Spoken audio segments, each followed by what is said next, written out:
Now you can listen to Radio Cayman everywhere. Everywhere. Can you hear me now? Everywhere. Everywhere. Yes, right from your Android or iPhone. Download the Radio Cayman app now on your Android or iOS phone. The Radio Cayman app is where you can listen to Radio Cayman everywhere you go. Everywhere we go, we go. Everywhere we go, we go. Find it in the Google Store, the Apple Store, or use the link at www.radiocayman.gov.ky. Yes, now you can listen to Radio Cayman everywhere. Oh, I think they're doing a great job. A lot of them are. Good afternoon, Dwayne. How are you? Not too bad, sir. Ladies and gentlemen, Radio Cayman's Talk Today with Sterling Dwayne Ebanks. But I do have some questions. There are more questions than answers. Radio Cayman's Talk Today. If you're ready to talk, we're willing to listen. Well, I really enjoy this program today. Cayman Islands' foremost listeners participation program. May God bless every person.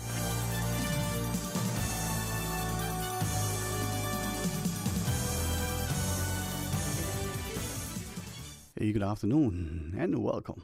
It's another wonderful Wednesday as we invite you to be a part of the discussion. We'll start things off with some open line. 1 o'clock. You may have heard him this morning. Hopefully you did with Mr. Art on the morning show for the record. We're going to have him at 1:15 as well. But we'll tell you about that between now and then. Let's have a chat and you can share your thoughts with us. Stay tuned for Talk Today. Talk Today is brought to you by Subway, open 24 hours in Countryside, Anderson Square in Georgetown, and Centennial Towers in West Bay. And by the Ministry of District Administration, Tourism and Transport. Explore your history, explore your land, explore your sister islands. MedLab in Smith Road Plaza, your complete medical laboratory solution. Call 949-7331. And Savannah Pharmacy in Countryside Shopping Village, convenient opening hours including Sundays and holidays. Radio Cayman's Talk Today, the Cayman Islands' foremost listeners participation program. We ask our listeners to avoid statements or comments which are abusive, derogatory, malicious, or defamatory. Do not use any indecent language or make any statement which is false or misleading. Email talktoday@candw.ky or call 1-800-534-8255. Courtesy of Flow. Cayman's #1 network that connects you to your world like never before. Let your voice be heard. Once again, here's your host, Sterling Dwayne Ebanks.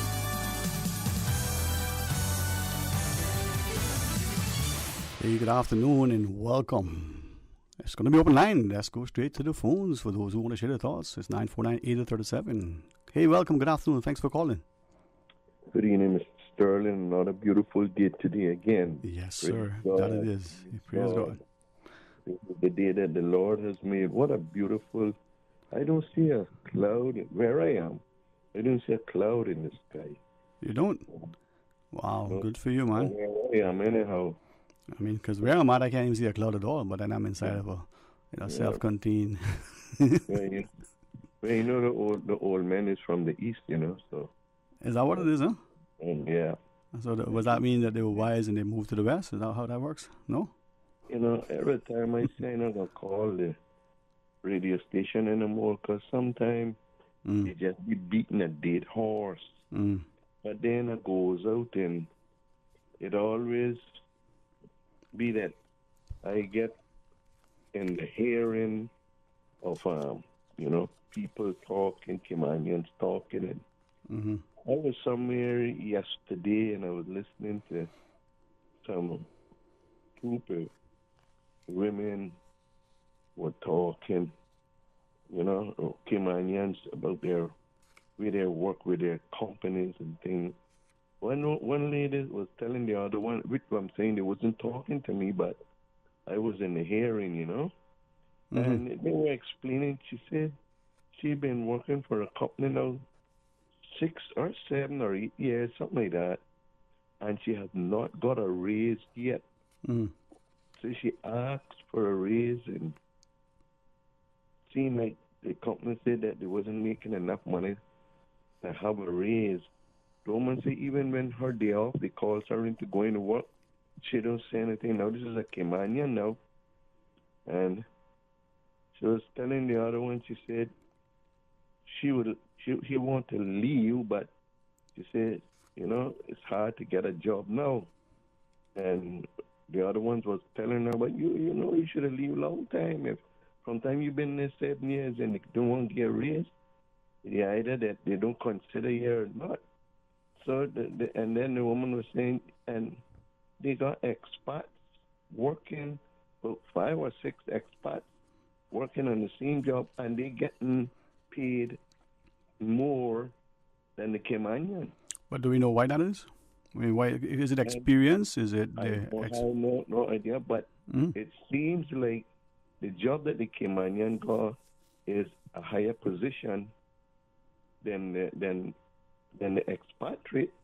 But then these expatriates that is on work permit, they getting paid more. It's bad. But is that? Pardon? Sorry, I hear what you're saying, but is that a case that we value style over substance? We prefer title and promotion over pay, reward, recognition, and compensation? I mean, why is it that way? I have no idea, but it's sad to listen to the stories for the Caymanian. The lady says she have a higher position than all of them there. She's the longest employer there, or employee. Mm-hmm. And like you say, when her day off, she's called in. Mm-hmm. Sometimes she has to work extra, and the expatriates is just there relaxing and chilling out and making more than them, But and it's nothing nobody. The government can't do anything about that. I'm just asking a question now, because the part of that charity begins at home. And there's a lot of companies that I understand that is doing the same thing. They don't recognize the Caymanian. And when you find a good Cayman horse, but it's strong, they ride them to death. And the horse will just bear the load and don't say nothing till he drops. As I listen to you, right, I'm hoping and praying that we who are hearing are actually listening and understanding, and that we do not leave this space with the notion that we need to divide and exclude. And perhaps from what you were sharing, maybe I can say that we're trying to find a way, how do we build unity? How do we come together as a people, all who are here?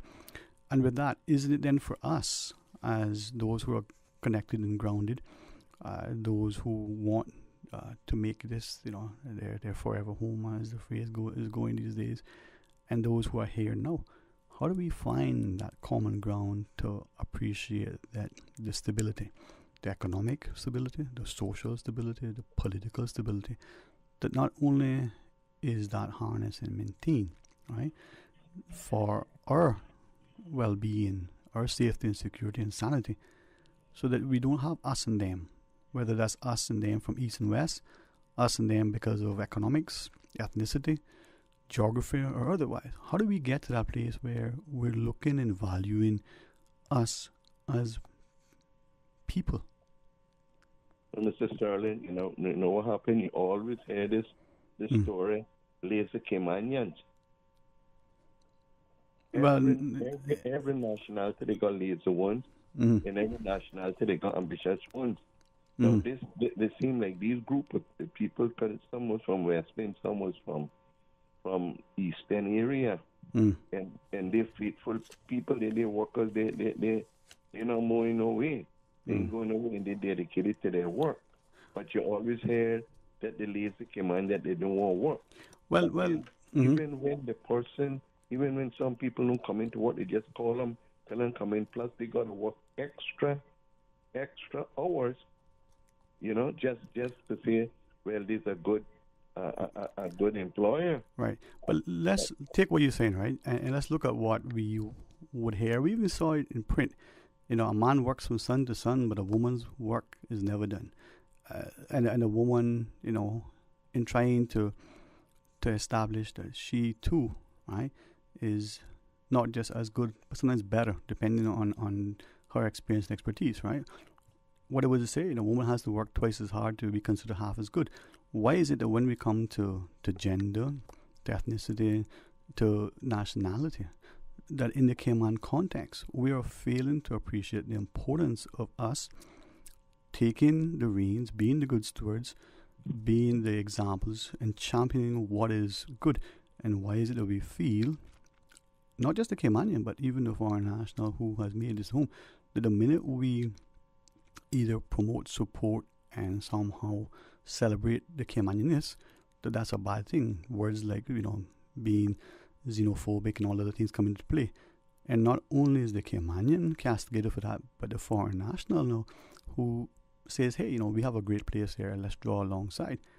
Why is it that we are allowing that narrative to be played out? And when, again I'm asking, right, when we see behaviors and we chastise that behavior, saying, hey, that's not what we want here, why isn't it other people who agree with that say, wait a minute, this is not what we want? We don't throw our garbage in the roadway. We don't, cuss people, like that. We don't turn a blind eye to injustices. If we are willing to turn a blind eye, as it were, to these kind of behaviors and not ensure that the right, proper thing is done, what do you expect is going to happen? That's going to become the norm, is it not? Mr. Sterling, and the part of that, the ladies were talking today that some of the expat workers that are there on work permit, they've been there like 3 months and they go and they tell the boss, man, I need a raise, and they get it. And the Caymanian that been there 7 years can't get it. What? I would like for you to analyze that for me, and you can tell me some other time your thoughts on it. Because right. Part of that, what I'm saying, charity is supposed to begin at home, and the part with that, they got a lot of expats, not all. Let me repeat again, not all. And this is not about favoritism or nothing. This is just reality. They got a lot of these people that are on work permits back news to their boss on the Caymanian, for the Caymanian to lose their job or get fired. But I was listening to somebody else and hear what they got to say, because when I say something, I don't know the truth. All right, well. Understand? So can we hear from somebody else? You have a wonderful day, sir. And you as well, sir. Thank you for that. We can pick that up after the break, but as we go into the break, some of us like to stargaze, some of us like to look into the heavens and see the celestial, wonders unfold. Well, this evening, 7 o'clock, at the West Bay Public Beach, the public beach, right? On the little grass area, not the grass and knoll, the grass area near the playground. The Cayman Astronomical Society is having a nice event. It's free, and if the clouds in the skies are cooperative, well, we'll be able to gaze into the heavens and see a lot. So maybe I'll see you there. Let's pause and take a break, huh? Stay tuned for Talk Today. A caring and community spirit, cherished family and cultural values. These are some of the things that still embodies the Caymanian way of life in the Eastern Districts today. Savannah Pharmacy, your neighborhood pharmacy, located in Countryside Shopping Village, is delighted to offer products and services of real value. Whether it's catering to your family's medical needs or carrying apparel, gifts, and beauty products, Savannah Pharmacy provides you with more than just prescriptions. Remember, they're always just around the corner with everything your family needs and convenient opening hours, including Sundays and holidays. Savannah Pharmacy. For more information, call 946-3336. The offices of dermatologist Dr. Wayne Porter will be taking appointments from May 9th through 14th at his Crew Road Clinic. Appointment slots are limited, whether you're seeking advanced skincare, Botox, filler, cosmetic skin enhancements, or simply looking to reduce wrinkles. Dr. Porter offers a full-service dermatology and dermatological surgery practice. For more information, email drportercayman@gmail.com or call 946-9020 to book your appointment today. That is 946-9020. It's in our name. Fried chicken, it's our thing. Others may try, but we have the original. We put the extra and extra crispy. And our secret in everyone's mouth. So if we want to make the best chicken sandwich, we just need to put our name on it.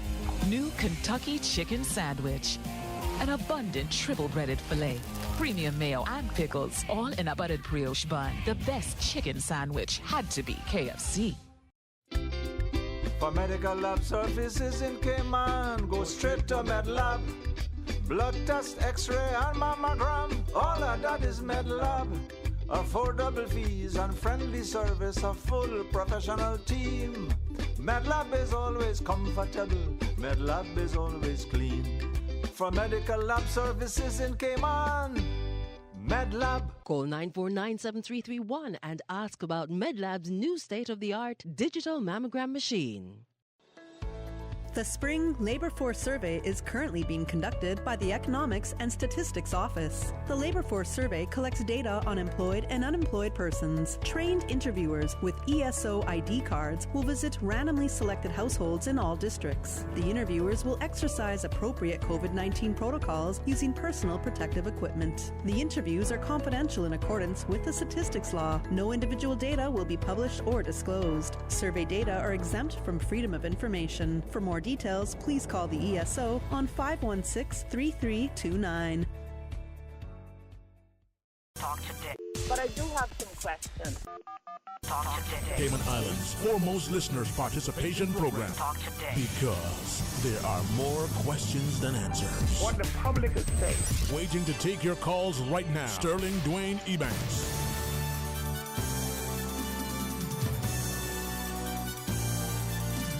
Hey, good afternoon, welcome back.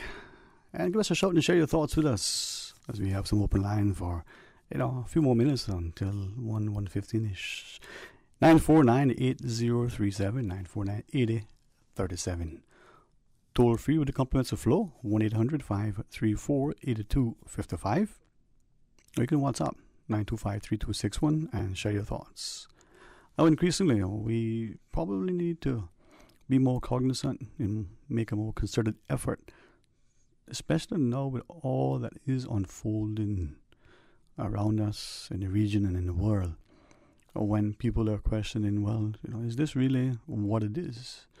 When we hear from political campaigns to, marketing promotions to things that would probably not long ago been akin to propaganda.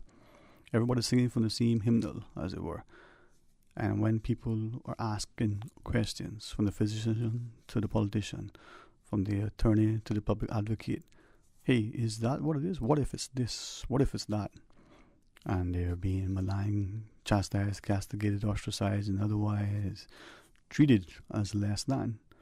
It seems that we need to question more than ever.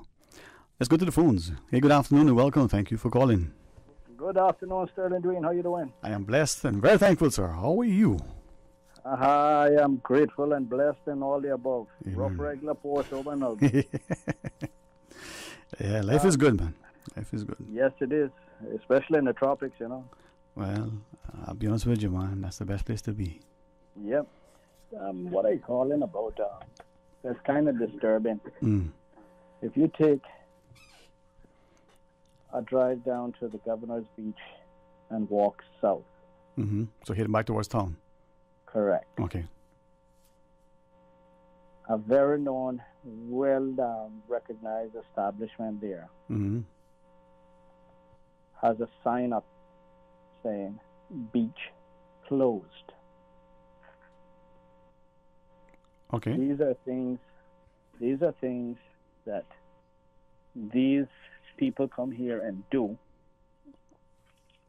to the people of the Cayman Islands. Yet when they don't have guests, they're begging for Caymanians to come and do staycations at their resort. But yet, when they do have guests, we're not good enough to even go on the beach. So the beach is closed? It's under renovations? Or closed. That's what I want to find out. Okay, so to your knowledge now, has that, well, let me ask first. How long have you been aware of that? That just today? Have you, how long have you known about it? I found out about it today, but I understand it was there from last week. Okay. And then, to your knowledge, do you know whether, just the word loosely, authorities, any of the requisite authorities in the country have been made aware of that? I don't want to say yes, and I don't want to say no because I really don't. No, that's fair. I mean, that's an honest answer. Okay. But you know, it irks me to see that kind of thing, because at the end of the day, when all said and done, we are the people who patronize them most. Yeah, you get a visitor here for once or 2 or 3 days a week, but the local people is who patronize that establishment. Right. And I mean, just so that they say a picture may be worth 1,000 words, and with the technology these days, it's not impossible for all sorts of things to be spoofed and, made to look like a reality. But I have from a very reliable source. And I appreciate you raising this thing publicly. A picture taken of that location, and with the sign, top part blue, bottom part white, and white writing against the blue background at top, saying that the beach is closed, right? Yeah. I didn't know it was possible to close a beach. I mean, but then again, I mean, we've done that with a lot of things recently, right? Yeah, but the thing about that too, while you might say the beach is closed, you can't close the beach because the high water mark still belongs to Crown.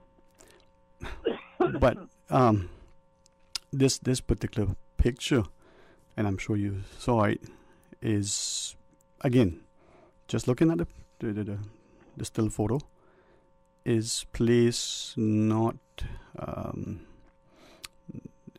not in a way that would indicate any otherwise than that section of the beach from the vegetation to the surf is now a toxic site. Boy, you better stay off this because it's dangerous, right? It's closed for your health and well-being, right? Yeah, but the thing is, it's a general statement. It's not saying from the vegetation, high water mark, or what it says beach closed. Right. So if I walked up on it, I would say, "Oh my goodness, what was wrong here? I can't even walk across. Now I got to go up on the road and go across." So what do we do about that? I don't know what's on that property that would be dangerous for me to cross. And I don't even know that, because I'm not, let's say I'm ignorant to the law. And I don't know that I can go to, if you want to say the vegetation mark, which the law says high water mark, which is not vegetation, that I can cross or even lie on the beach there at the high water mark. Right. But let's, I mean, go ahead, quick, because I'm. So, that is an insult, a highly big insult to me, who don't even use down there. Right. But very little, because I'll go to the Governor's Beach occasionally. Yeah. Or I go to the public beach. Right. Now, given that as you said, you go by the beach by the Governor's house and you start to walk south, come back to town, you can see the sign very prominently, almost similar position, midpoint between, and I just use reference the surf to the vegetation, right? Very prominently displayed. And given that that's relatively close to the Governor's residence, I would imagine, and if this is too much of a stretch, people will forgive me, but certainly guide me accordingly, the policing to ensure the Governor's safety and security and following all the requisite protocols would at the very least been able to see the sign. And I'm wondering, if we as a public would see that and say, well, that's illegal, that's really not, proper. But even if it wasn't illegal, is that a practice that goes against the accepted norm? It's just white sandy beach. It's not on anybody's sort of chairs or physical property. And what does it mean if that beach is closed? Why is it closed? Under whose authority? Can it be closed? Right? Correct. And the thing on that also, Sterling, Dwayne, I've been there, you would say recently, like I said, I don't frequent the place. But I've been there, and I've actually went there from Easter Mm-hmm. and, you know, observe what was going on. Mm-hmm. There were very few people that went on that portion of the beach in any case. Right. But you have people that are walking there all the time. Mm. So you're going to tell me now, if you walk up on that sign and not knowing anything, you're not going to cross. Right. Because it says beach closed. Right.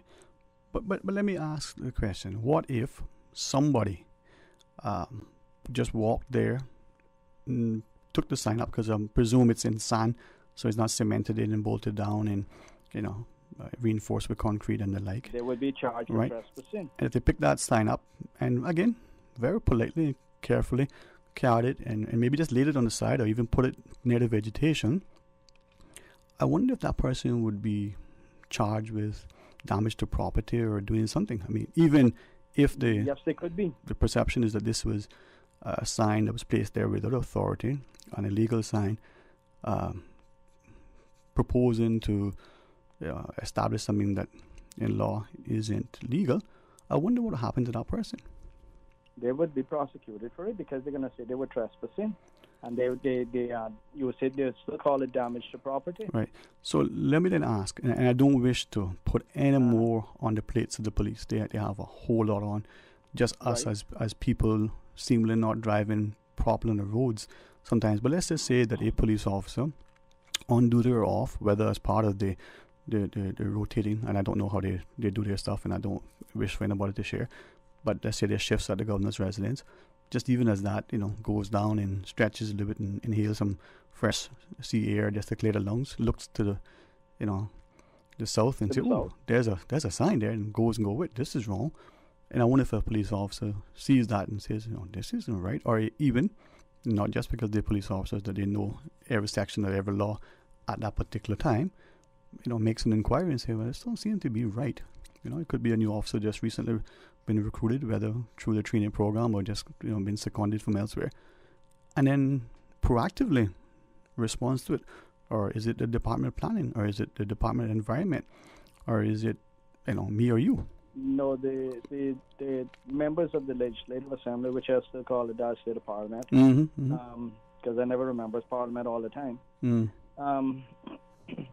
They need to change the law back, because someone went with their brilliant minds and changed it to give these people more authority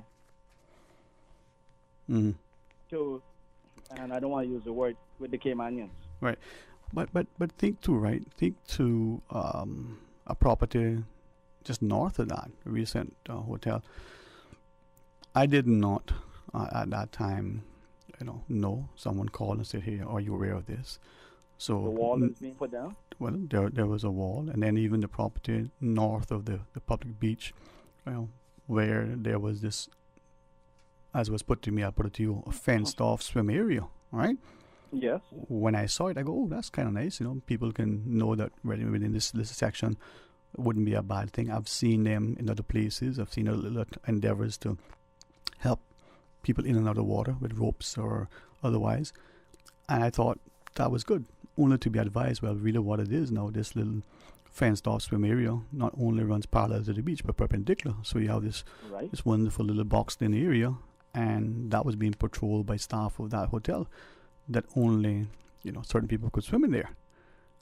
And yes, while they can tell you that, if you know the law, you can tell them, hey, look, get lost. Well, presumably, even in how it was brought to me, someone said, you know, they were just walking and decide, you know, it's happened to me. It gets a little bit hot, and you just stop and kind of sit on the edge of the water. Sometimes you go in for a little dip to cool off, to continue your exercise. Your journey, yeah. And was told, you know, oh no, you can't stay here. You know, you got to move along. And and I would tell them, please go to the police. Well, again, I've had that incident years ago in Rum Point, and I told the owner, and I mean I didn't mince words. I told him, I said, please call the police. Oh, we will. They called the police. I stayed there till the police came. Police told the man, hey, look, we can't do nothing. He's legal. Right.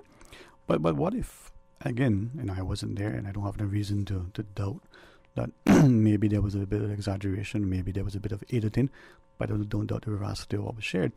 When the first police officer arrived, and they started with the establishment. Oh no, you can't remain here. This is private property. You can't swim here. And then that became more of an engaged, interactive discussion. And then a second police officer was called, who seemingly was more knowledgeable, whether that means senior or otherwise.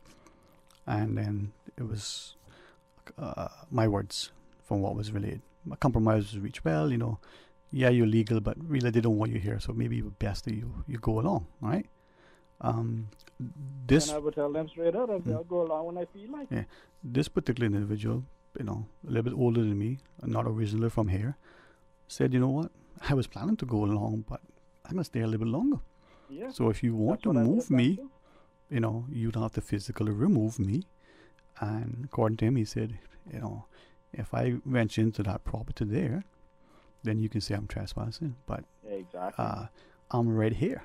And had it not been for this person's comment, I'd have been long gone. All I wanted was just, cool off.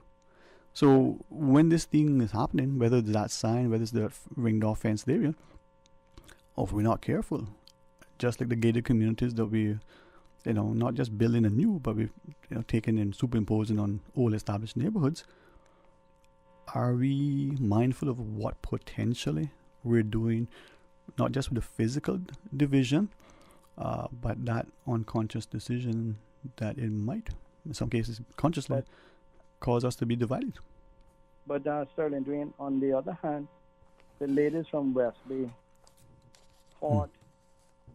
I think it's called the Action Committee or whatever. Even with the Concerned Citizens. Concerned Citizens Group, yeah. Mm-hmm. That is trying to get these right-of-ways established. Lands and Survey is not doing anything. The government is not doing anything. Yet the law is there. Okay, so if the government, whether that's elected or appointed, or whether that is the requisite, you mentioned Lands and Survey, and maybe that's where it falls. But if those, for want of a better word, entities exist, and as a public we're saying, but they're not doing anything, and they're not doing anything, right now or sufficiently, then that's on us as a community. Because if we're not doing anything positively and proactively, then what do we expect to happen? Yeah, but the thing is, they make the laws, but yet mm-hmm. they are defending those people instead of defending the law. Mm-hmm. Because with the committee that is put together, they're actually fighting against them, saying that it's not legal or whatever to make these complaints through court. Right. But that's basically what they're saying. But if you look around, right, whether it's access to the beach, whether it's a footpath that has been used for a long time, whether it's a road, and it would seem, just generally speaking, without repeating what seemingly experienced, knowledgeable lawyers have shared, it would seem that the public operated under the premise that if this path from this space to that place was being used continuously, for 20 or more years, there's a prescriptive right that is right there and then, right. No problem. It would appear that somehow there's a reinterpretation of that unless that thing now is, recorded somewhere, that it's not enforceable until it's done, which would seemingly go against the spirit and intent of what that prescriptive right was under the requisite legislation. And to your point, it comes back to us not doing anything. Yeah. Mm. Anyway, I think you must be out of time. No, never. But thank you for sharing that. And it may be interesting to see what happens, man. All right, thanks, bro. Let's take another call if we can. Hey, good afternoon. Welcome. Thanks for calling. Good afternoon. Good afternoon, Sterling. How are you? Oh, not too bad. Sterling, where have we got lost our beaches? When? Where have we got lost with our beaches? What? That's a good question. You don't have to answer it. Sterling, to know that particular sign is down there, and I'm quite sure the governor walks the beach occasionally, and I'm quite sure he walks further than just in his little area of his dwelling area. So, Sterling, when someone buy a piece of property, are you telling me that they bought the sand and the water as well too? And then we got the government guys down there clean up the beach when anything go wrong down there. Mm. You know, and to see that people could do as they please once they say they own a home here or a business here, it's all about them, and they forget that they come and find us here, right? And they keep trying to devalue us to put us in a position that we're not supposed to be counted. And as long as we here, we're not going to make you all counted. Right. So when are we going to get some stand up for this island? Right. Well, but this is, with the gentleman and yourself now raising this issue, it is not inconceivable to understand that they're probably the people in requisite positions who are not just position, but are, because of their positions, are given the authority. They were not aware of this. Now that they know, it's quite possible that before the show ends, that sign will be removed. The management of the hotel will be advised, hey, I'm not quite sure why you did this. Now, there might even be a proper explanation. They replied to whether it's the ministry, the department, whoever, and was given advice because during some excavation they found that, it's a toxic site. I don't know. Yeah. Sterling, Mm-hmm. I don't care what kind of remodeling they may be doing to their property. That has nothing to do with an individual wanting to walk that beach and go into that water.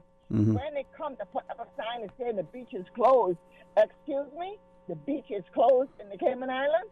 I don't think so. Well, Sterling, I was crossing Spotsdock a couple of days ago, and I noticed there wasn't any cars there, so I see a roping across down the entrance of the beach. So they must be doing some remodeling down there, which is well needed. Mm-hmm. And if that's what they're doing, I take my hat off of them, because that little Spotsdock really needs to be upgraded. It's not a proper walk-in and all that kind of stuff. You understand? Right. I don't want to cut you too much. We're mindful and just reminded that we have the news break. Do you want to continue after, or you just want to finish up your point? I probably call back. Okay. I do apologize for that. Thank you, though. That's not a problem. Thank you. Yes. Bye-bye. Bye-bye. Such wonderful people. Well, bear with us. We'll take our news, get informed, and then continue for a few minutes, and then 1:15, Mr. Chammy will be our guest. Stay tuned for Talk Today. From boat days to beach gatherings, leave the catering to Subway. Choose from small and large sandwich platters, double meat wrap platters, and top it off with optional cookie platters for dessert. Or ask about our Subway box to go with the option of 6-inch or foot-long sandwich, 1 cookie, and 1 bag of chips. For all occasions and celebrations, let Subway focus on the food so you can focus on the fun. Visit subway.ky for catering options. Subway. Eat fresh. JN Money. Money touchdown. Send the money now.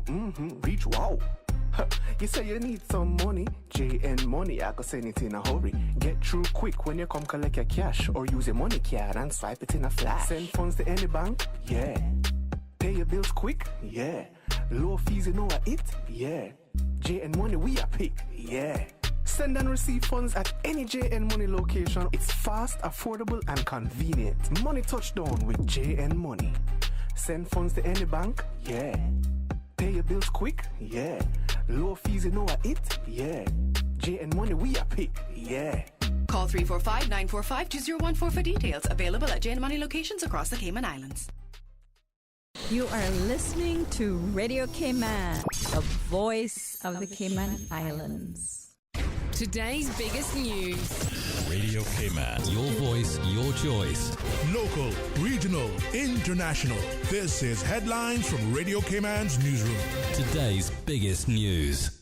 It's not hurricane season just yet, but a good idea to start preparing. This morning, Public Works and the National Roads Authority did just that as the annual hurricane preparedness exercise got underway.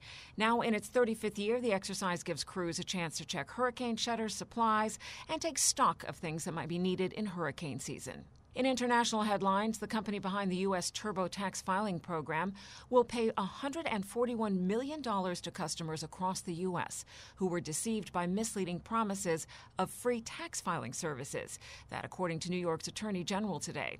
Under the terms of the settlement signed by attorneys general of all 50 states, Mountain View, California-based Intuit Inc. will suspend TurboTax's free ad campaign and pay restitution to nearly 4.4 million taxpayers. The investigation was sparked by a 2019 ProPublica report that found the company was using deceptive tactics to steer low-income tax filers away from the federally supported free services for which they qualified and toward its own commercial products instead.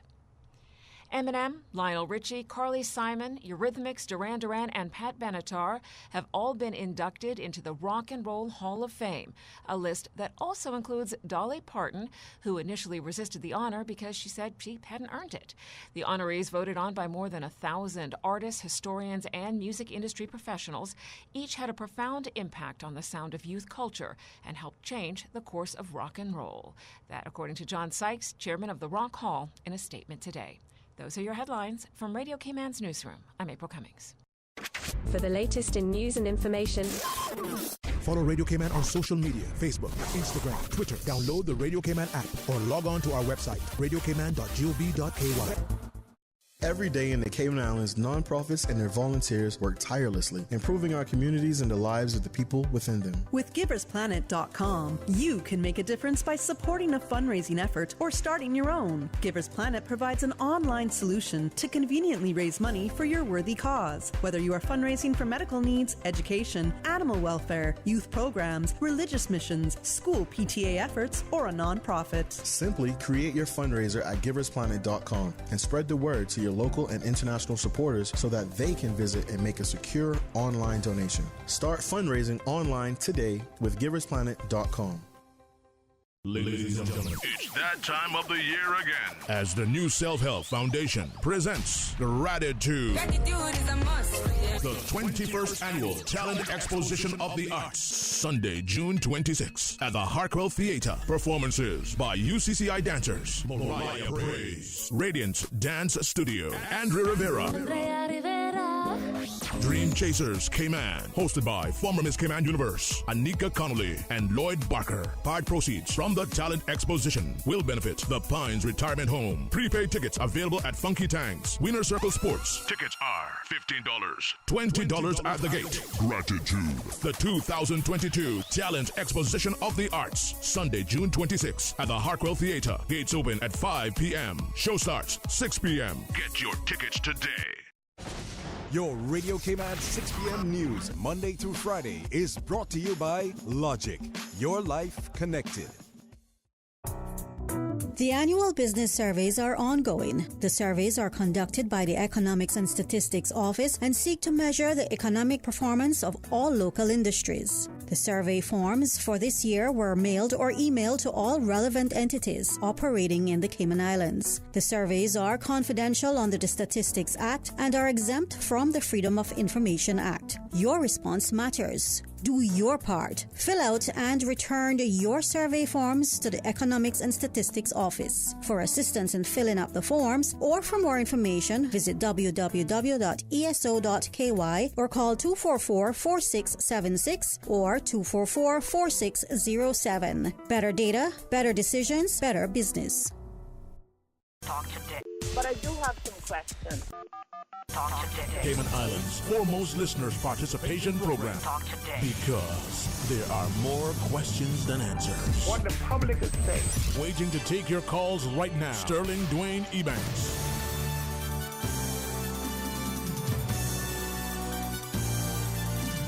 Hey, good afternoon and welcome back, and thanks for sharing with us. At 1:50, we got a scheduled guest. We'll engage in that discussion and looking forward very excitedly to talking about economics. As you'll appreciate, it's not just about the financial, it's about the social costs and benefits. But let's have an open line until then. The last callers, and thanks again to the lady who always so gracious, like so many of you, but who's sharing that hair is just very, I didn't want to use the word prominently displayed, but you understand the balance. Very visible, right? sign almost in the middle of the beach saying the beach is closed. As some of you heard that, you might think there might be some, that beach is mine.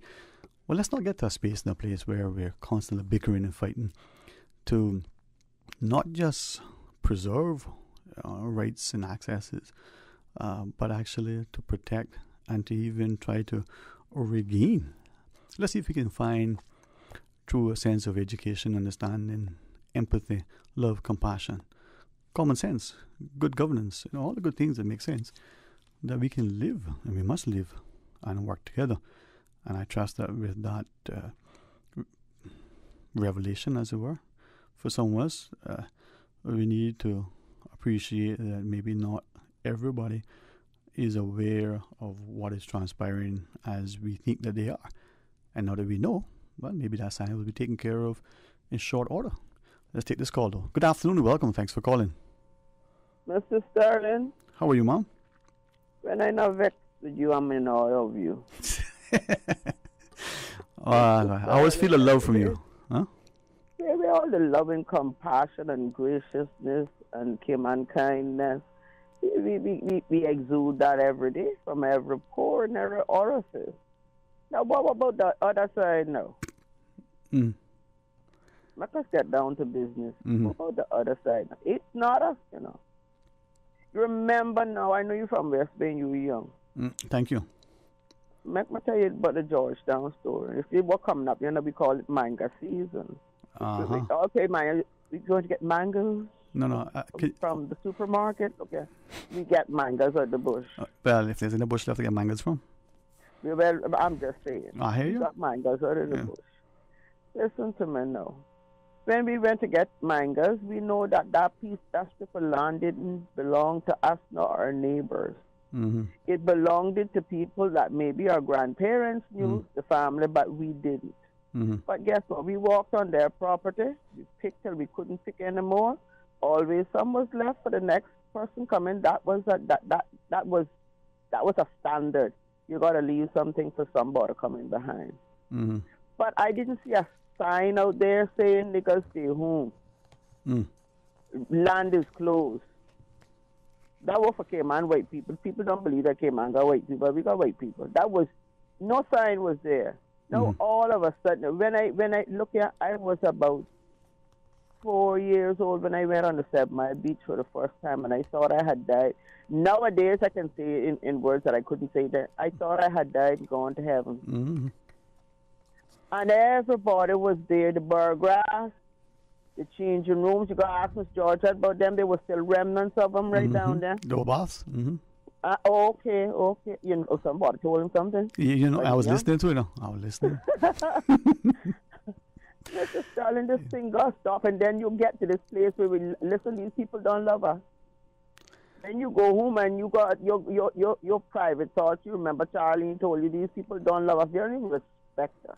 Well, can I? It's a lack of respect and the coming together and the, what we would call it, collusion of these people one to another, which sets this thing so where everybody's teeth are on edge. Right. Or as the real Cayman lingo go, is on edge. Yeah. Well, let me share two things with you, right? One. They need to stop, though. They really need to stop. Yeah. Let's look at, in recent times, and I'm not trying to disparage the DOE, the Ministry of this, anybody, right? And it may be because of the impact of us on the environment, the change in patterns of nature, whatever the reason is, right? Whether because we built something, because we tore down something, whatever the reason is. But we've employed over the years, exercises, what we call it beach replenishment. So we buy sand from somewhere, we put in. I haven't followed it. Yeah. Okay. So you get my point, right? When we start to now, again, physically introduce or impose external forces, so that, as my cousin called it, the old dirty sand that we put on the 7 Mile Beach, it don't mix in well, right? And if the people that I believe understand environment and have a knowledge of, the impact of seas and waves and moons and tides and all that stuff, and they say to you, well, if you take away your sea grape or you build this wall there or whichever. Here is the action of the waves and so on. If these things are happening and they're impacting us or alleged to or potential could be and we ignore it, it's a problem. So from the spending of tens of millions of dollars to the passage of years and the negative consequences this, when are we going to learn? And then, as important, the foreign nationals among us who see, respect, value, and try to publicly remind us of the importance of looking after what you have, being mindful, and when they speak out in support of something that would be beneficial for us today in the long term, if they are not only castigated by their own, they're also maligned by us. How do we expect anything to happen when people who stick their hands up and say, hey, I'm here to help, here's something good, and they get chastised for it? Yeah, but you see, now when they are, to me, this is Charlie talking. Yes, ma'am. When they ready to jump over that fence and they know they ain't gone no way back, I'll know that one is on my side.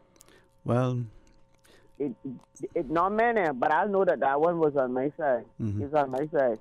Because they ain't gone no way back right now. They might forgive them after all. But it's not today or tomorrow. So I'll know that 9 chances out of 10. Now, I can make that one stand up alongside me, and I can hold hands with that one.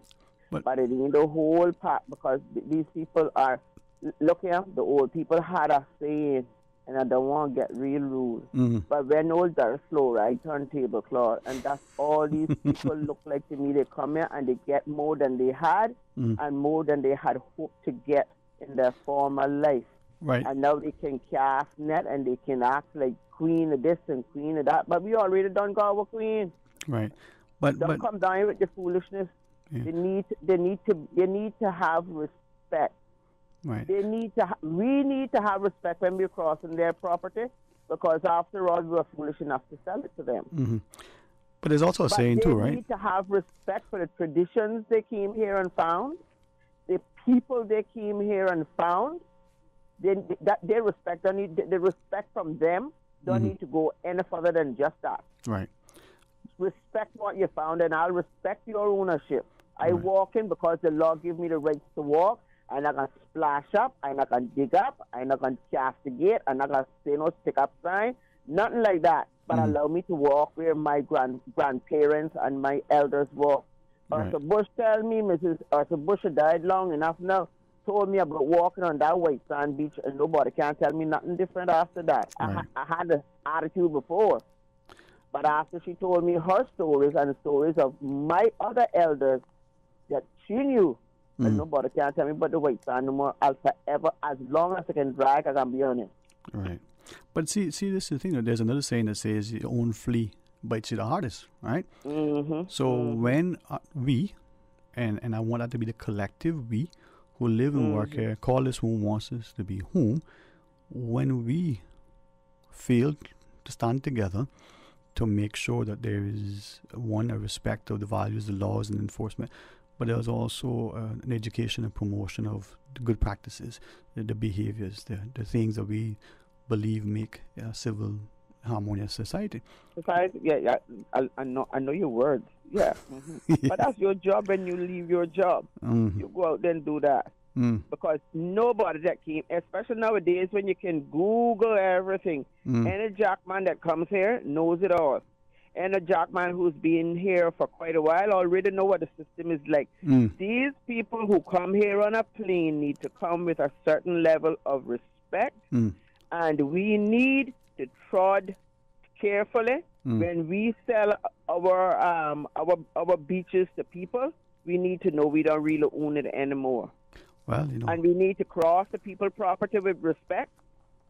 And we need to know no loud noise and none that perfume smoke that come from bush. We need to cross, but the people need to understand what their problem is too. You don't come and take away things that people know that they own and take away rights and privileges that people know that they have. Mm-hmm. That's the conundrum right there. There But I don't know how we're going to leave. I mean, our view today. Well, thank you for that. God, Always. You can make positiveness out of all negative. Thank God, man. Thank God. Bye-bye. All right, bye-bye. Let's take one quick call before the next scheduled break. Hey, good afternoon. Welcome. Thank you for calling. Mr. Sterling, me again. You're welcome back, sir. Welcome back. Oh, if I had the power to rewind back to 1960, when those soldiers, those Cayman soldiers, used to be around, and the only thing you could control them would be black flag. What a lovely Cayman Islands we would have. Just from 1960 to 1988, that's in that period of time. What a lovely place Cayman would be when we could walk on the becoming 7 Mile beach. We used to walk barefoot and get birds. You remember when you walk and you get them big horse birds in your foot in the sand? It still happens, boy, if you know where to go. And then when you would drop, when it'd be so sharp, you drop down on the ground, and you know when you drop on the ground, when you drop it on, you get 1 to 2. You remember? And then from there you go on in the water. Mm-hmm. And then if you're lucky, you will escape a nice little sea egg again. Mm-hmm. And then when you come up out of the water, when you get sea egg, you know what you got to do to get that sea egg out of your foot, right? So they tell me, yeah. The people call it wee-wee on it. Uh-huh. What a beautiful Cayman we would have. No problem with the people that come in and call it their home, because nobody didn't want it to be their home. In them days when we had the mosquitoes, if they come back, no, they're not hurt to me. No. I used to them. Sometimes somebody tell me they see them on me, and you don't feel a mosquito biting you? Not me. I born right in the heart of them. Mm-hmm. But the part with that, I remember in that old woman that was talking to you just now. Mm-hmm. I remember when we used to go to the 7 Mile beach. Them days, I keep repeating it, we would go early in the morning with our little smoke pan. Where were those people that are there now that saying, don't go on my beach, Jack can't walk on my beach? When we used to go with our little machete, our rake, underneath the wheat and willow tree, and then we carry our little blanket to spread to wait for our parents to come with a little food and berries. And then while we were waiting on our parents, we could pick a little cocoa plum. You don't know about them, right? You remember them? Yeah. I'm that young, yeah. Thank you, though. Okay. Your mama used to carry you get some cocoa plum. You know? And I know West Bay, right there close by that cemetery, West Bay Cemetery, they had plenty of cocoa plum trees there. Yeah. Well, I don't know, two sides of the road. Well, thank you for that. And maybe that'll be a good reminder. If I could rewind them years back, what a sweet Cayman we would have. Thank you very much. Have a beautiful evening. Amen. You too, sir. All the best. Yes, sir. Well, let's pause and take that break, and as we return, we welcome you to be part of the discussion for this next segment. Hey, stay tuned for Talk Today. Busy. Feel like there's not just enough hours in the day. Savannah Pharmacy, service to make your life easier. Now you can WhatsApp your prescription order to 929-5045. And pickup is just around the corner with everything your family needs and convenient opening hours including Sundays and holidays. WhatsApp your prescription order to 929-5045. Savannah Pharmacy, wholesome values with modern conveniences. Hi, I'm remodeling our bathroom. I have a few questions. Sure. What are some ideas to make my bathroom feel larger? How do I know if I'm picking the right vanity? How do I choose a new toilet or a new countertop? Also, the lighting is terrible. Can I put a window or a skylight? And do I really need an exhaust fan? You've come to the right place. At Brand Source, we custom design kitchen and baths, and our talented design team can help answer your questions. Whether you're looking for a modern, functional family bathroom or a luxurious personal retreat, we'll help create that beautiful space that makes your home yours. And if you're in a rush for a new look and have a limited budget, our ready-to-install bathroom vanities built with solid wood and countertops of the finest materials are a quick and easy remodeling solution. For the very best in custom-designed kitchens and baths, visit Brand Source Home Gallery on Dorsey Drive, Industrial Park, Cayman's Kitchen and Bath Center. Tune in Monday through Friday at 7 a.m. and 10 p.m. for the Daily Sports Report, covering local, regional, and international sports. Proudly brought to you by Dr. Wayne Porter, offering a full-service dermatology and dermatological surgery practice. Call 946-9020 to book your appointment today.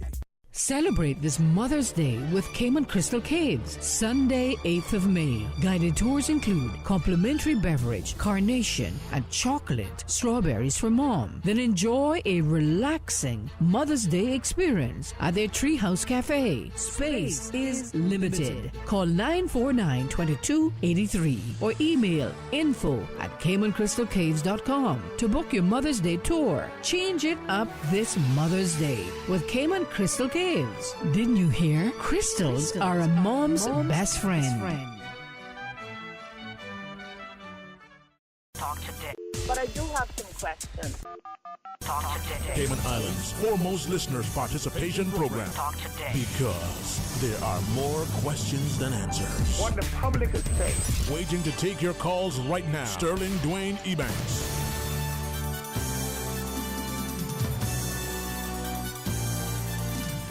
Hey, good afternoon and welcome back. And thank you very much for joining us. And thanks to, if I might, publicly acknowledge and recognize Dr. Tasha Eubanks, our CEO, our representative for the Cayman Government Office in the UK, for helping us, as she did earlier with Mr. Hart, to facilitate our next discussion and to welcome to the studio Dr. Al-Shami. Good afternoon, sir. How are you today? I'm fine. Thank you very much. It's wonderful to be here. Good. One of the former parliamentarians, Mr. Marco Archo, when he was the Minister for Finance, we would both share privately and publicly, and not speaking to the school, that we thought that the study of economics should be a core subject. I said from kindergarten. He said, well, maybe from grade 1, maybe from middle school. And the reason I say that is that economics touches and concerns our lives continually.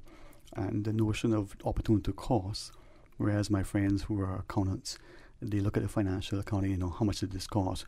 What is for us, if you make $0, that's still economic profit. And I'm hoping that through today's discussion with you and your experience and expertise, we'll get our society to appreciate that there's value. Now, I say that, forgive me, in recognizing that many of us use the term, we need to monetize this thing.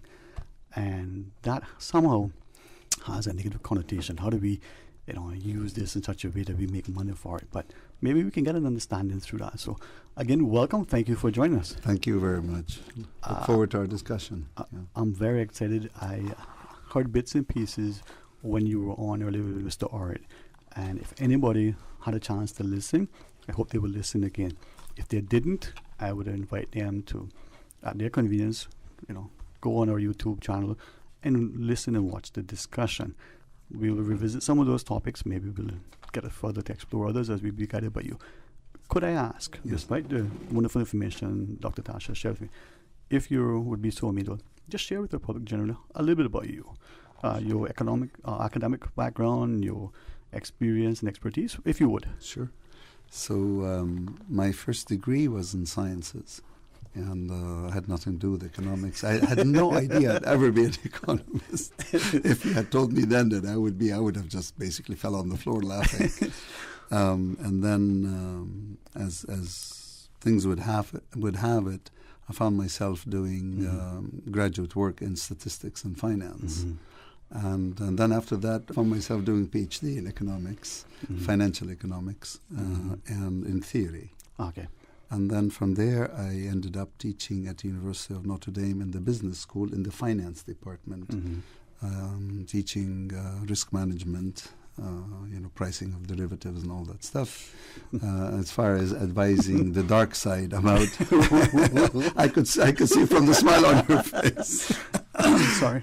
And then one day I got a call. It was a year that I was supposed to go on sabbatical from the university. I got a call from the IMF, and they said, "Would you like to come as a visiting scholar?" They were looking for a new crop of financial economists. This is after the Asian crisis of 1990, 97, 98. They were looking for people who also could understand and interpret what's going on in the financial markets, because IMF is a macro institution. Yeah. And I came through the ranks of economics, not really from the macro side, but from the sort of the what's called the micro foundation, or if you like, the financial side. So I had a very good grounding in accounting, in finance, and of course theory of economics. So I ended up at the IMF and as a visiting scholar in 1998, and then in 99 my son was born. And in Washington, and so therefore I didn't budge after that. I just stayed there and I've been there for what is it now, almost 24 years. All right, well, you know what, that wealth of experience, not just academic, but to see what unfolds in our lifetime is informative and transformative. And I think many of us, if we had an inkling of an expression of studying economics, many would say, unless you're going to work for government, what's the use of that degree, all right?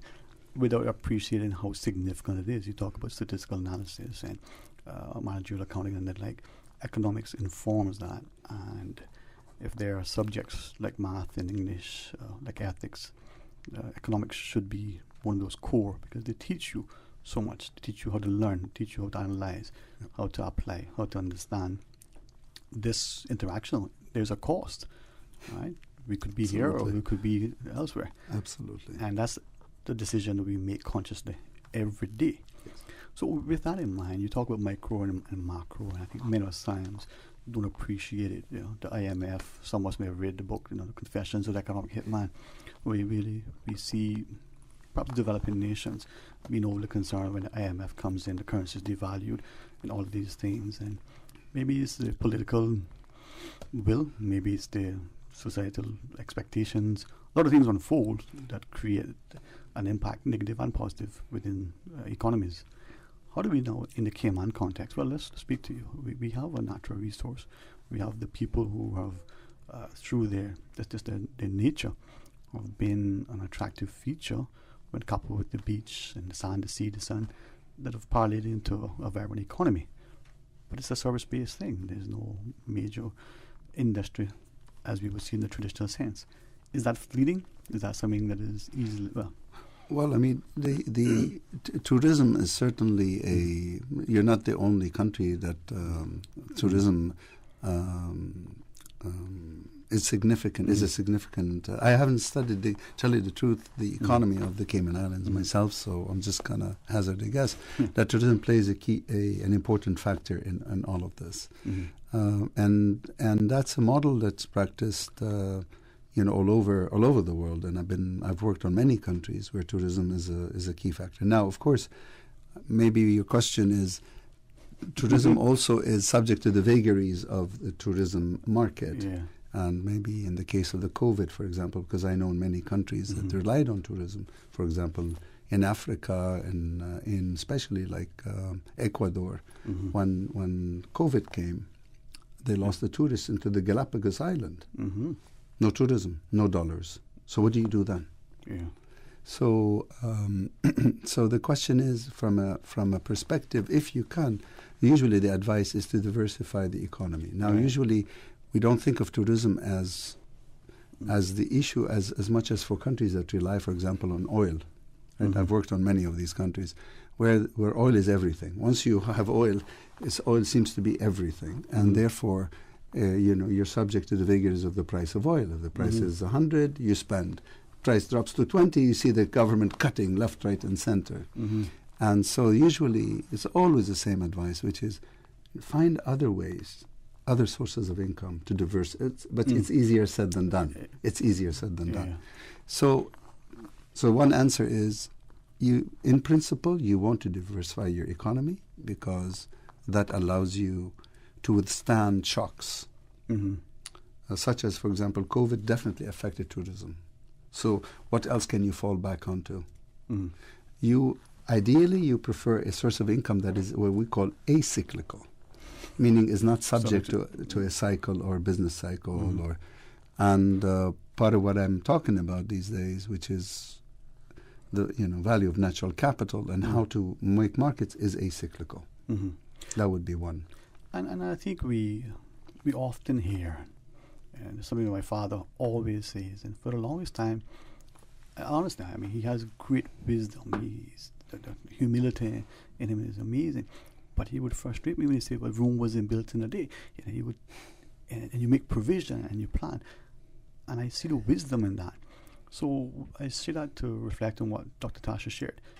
3-0 by you became first on in 2007. I mean, that was yesterday, basically, in the Sea of Cortez. We know, we read, we see, but sometimes touch and feel and smell and tasting it firsthand, you get to appreciate. Is that because we now have the mindset, we've now come to that quote-unquote level of maturity to say, wow, and I really need to take care of the tree if I want to be able to enjoy the fruit. And it doesn't happen at 18, it may happen at 81. So sometimes a message has to be repeated many times for it to sink. And it's like when you give advice to a friend and he doesn't or she doesn't hear you. They're not ready to hear it. So you always wonder, why am I giving advice? Well, they're not ready. Until they're ready, they can't hear. Or actually, they may do the opposite of what you asked because they want to hear something else. So I worked on what a lot of my years at the IMF and career is on fragile states. I have a book actually on it called Macroeconomic Policy in Fragile States. And there I learned, as a mission chief on the ground for many years, is to always have a sustained and patient engagement. It's not about you. It's about who is receiving the message. Are they ready to hear it? Rome wasn't built in a day. Exactly. So there's wisdom in what your dad was saying. Always, man. And you cannot hurry. You cannot hurry that process because it's the timeline of the country. In my case, as a mission chief, is a timeline of the country, is the culture of the country, is where's the dialogue in the country.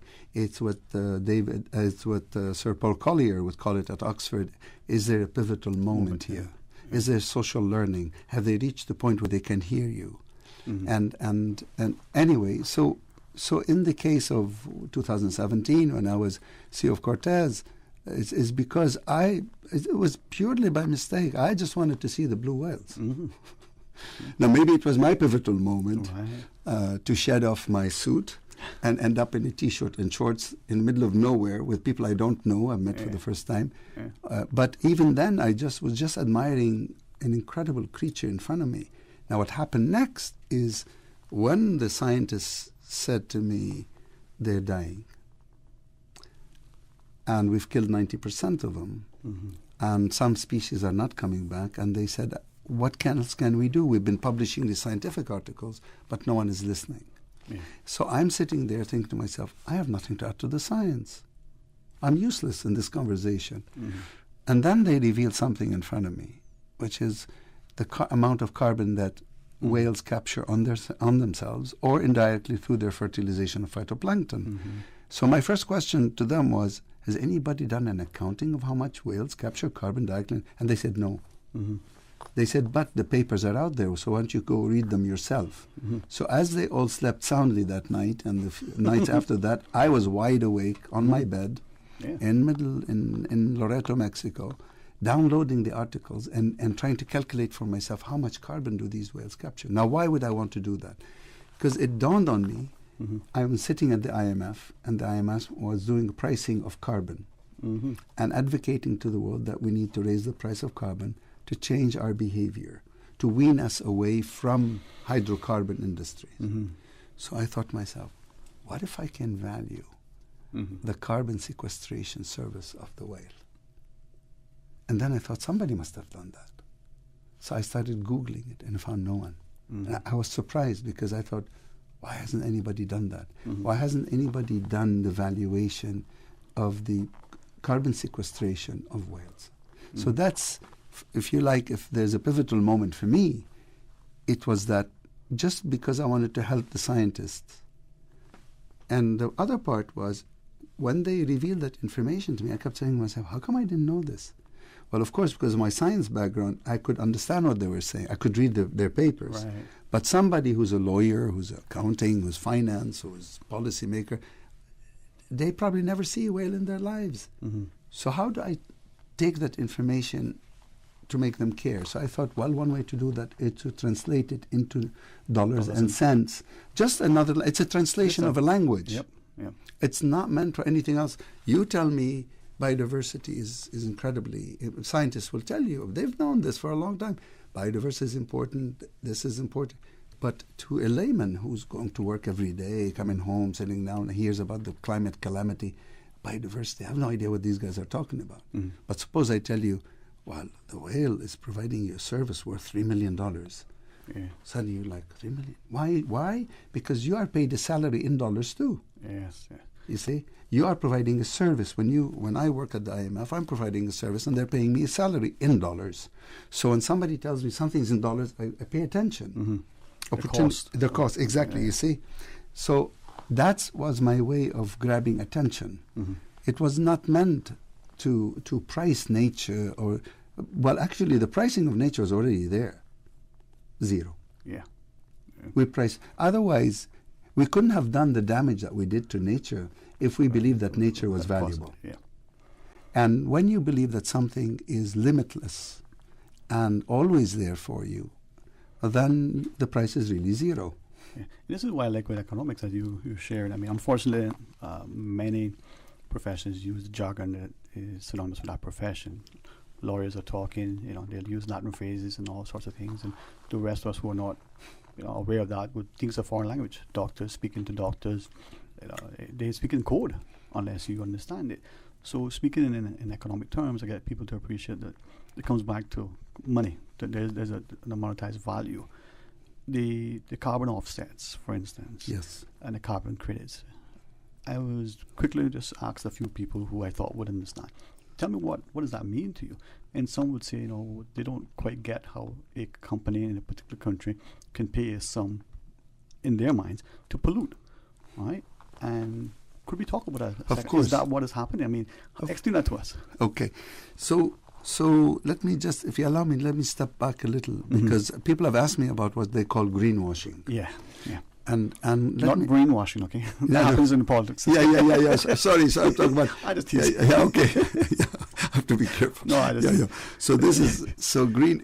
They're saying, well, Ralph, if you're advocating that companies should offset their carbon footprint, but they will go pollute somewhere else. That's not on nature. That's due to bad policy. Now, allow me to just explain a bit. Right. Suppose you have a tub. And that tub, rather than being full of water, it's full of carbon dioxide, brimming to the top. And you have a tap, and the tap is dripping some more carbon dioxide into the tub. Now, so you can what that tap with that dripping is called emissions. These are carbon emissions. So you say, well, there's too much water; it's dripping. The tub is about to overflow. What are we going to do? Well, the first thing is shut off the tap. So that's called stopping emissions. But even if today the whole world were to stop emissions immediately and switch to whatever you want to call it, solar energy, the tub is full. How are you going to drain it? With what technology? You need a drain, meaning you need to suck CO2 from the atmosphere. With what? But you already shut off all the taps. So you're not putting any more into the atmosphere, but the atmosphere is full. So how are you going to grab that? Nature. So nature, what they refer to as nature-based solutions, IPCC report, the latest one, tells you it can grab about 37% at least of what's out there. Right. So that means there's a problem of the tap and the tub. I want your listeners to visualize this. So then the policy ought to be, I have two objectives. One is to shut off the tap and to drain the tub. Now, when we teach economic theory, we always say if you have multiple objectives, you have to have multiple instruments to achieve those objectives. So the first objective to shut off the tap is to tell companies, stop your emissions. But then that's not enough because the tub is full. You need the offset. So the offset is not to obviate the need for you to shut off the tap. It's an addition. So when people tell me this is called greenwashing, I say no, it's because the policy is confusing. It's confusing what economists know in our training. When I used to teach growth theory to my students, I used to talk about stock and the flow. Yeah. But people, I realize, don't understand that. They confuse the stock with the flow. They say, but it's a no. What's in the atmosphere is a stock of carbon. Mm-hmm. What's bellowing up from our smokestacks is the flow of carbon. Mm-hmm. You need to deal with the flow and you need to deal with the stock. As I listen to you, as you reference with the whales, for instance, we also see, presumably with the mangroves, right? How they're able to be, what is it somebody talking about? So when we come back, we'll quickly pause and take a break, and really appreciative that you will take time with us. Hopefully, as the public listening, that they will, this is just a discussion, and there are things that we as an individual, or we as a community, we as a government can do that will be impactful now, but more importantly, down the road. Yes. And we can see how that plays into actually real, tangible, measurable things that we can take to the bank, so to speak. Wonderful. All right. Stay tuned for Dr. Day. Thank you. For medical lab services in Cayman, go straight to MedLab. For a full range of medical services, pleasant, clean and comfortable environment, no long lines and affordable fees, visit MedLab at the Smith Road Plaza. Open Monday to Friday, 8:30 a.m. to 5 p.m. and half day on Saturdays. Call 949-7331 to make your appointment. For medical lab services in Cayman, MedLab. Ask our professional team about the benefits of cutting-edge technology with MedLab's new state-of-the-art digital mammogram machine. A caring and community spirit, cherished family and cultural values. These are some of the things that still embodies the Caymanian way of life in the Eastern Districts today. Savannah Pharmacy, your neighborhood pharmacy, located in Countryside Shopping Village, is delighted to offer products and services of real value. Whether it's catering to your family's medical needs or carrying apparel, gifts, and beauty products, Savannah Pharmacy provides you with more than just prescriptions. Remember, they're always just around the corner with everything your family needs and convenient opening hours, including Sundays and holidays. Savannah Pharmacy. For more information, call 946-3336. We asked 100 people what they would do with a little extra time. Top answers included hang with friends, sleep, volunteer, walking on the beach, watch TV. But the odd thing is, no one said, stand in line to pay my bill. Funny that. Now Logic introduces Logic My Account. Pay online, view bill history, schedule automatic payments, and more. Go to logic.ky/my account and pay online, not stand in line. Logic My Account. Go on. Give yourself a little extra time. Bake a cake, browse the web, yoga, spring clean. The Tuesday and Thursday edition of The Business Buzz is brought to you by Cayman Medical Supplies, providing quality pharmaceuticals, medical supplies, and consumer products to healthcare providers, retailers, and ultimately the patients at a reasonable rate in a friendly, caring, and timely manner. Cayman Medical Supplies is located at number 93 Smith Road, Windward Center. Telephone 949-6211. For medical lab services in Cayman, go straight to MedLab. For a full range of medical services, pleasant, clean and comfortable environment, no long lines and affordable fees, visit MedLab at the Smith Road Plaza. Open Monday to Friday, 8:30 a.m. to 5 p.m. and half day on Saturdays. Call 949-7331 to make your appointment. For medical lab services in Cayman, MedLab. Ask our professional team about the benefits of cutting-edge technology with MedLab's new state-of-the-art digital mammogram machine. Subway makes it easy for you to stay on top of your health and wellness goals with our Fresh Fit menu options. Choose from 5 Fresh Fit Subway sandwiches with only 450 calories or less per 6-inch sub. Turkey breast, veggie, oven roasted chicken, black forest ham, sweet onion chicken teriyaki, or make your 6-inch Fresh Fit sub into a salad or wrap prepared with fresh vegetables. For a full menu and nutritional information, visit subway.ky. Subway. Eat fresh.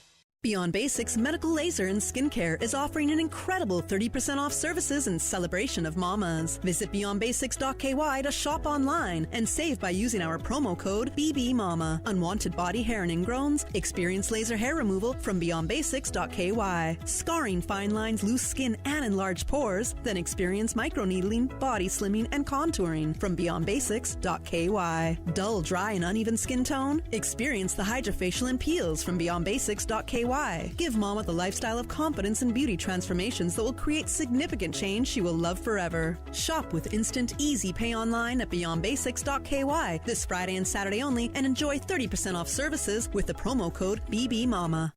Did you know that Valuemed Pharmacy has a free online prescription service? Managing your health and medical requirements has never been easier with Valuemed. Simply visit value-medpharmacy.com. That's VALU-medpharmacy.com and click the Refill Prescriptions tab on our website. Fill in the information for new prescriptions or refills and choose your preferred pickup location. Valuemed on Walkers Road or Town. Then bring in your original prescription from your doctor when picking up. There's no need to stand in line and wait for your prescription. Save time and pick up prescriptions at your convenience by visiting value-medpharmacy.com. That's VALU-medpharmacy.com. Talk today.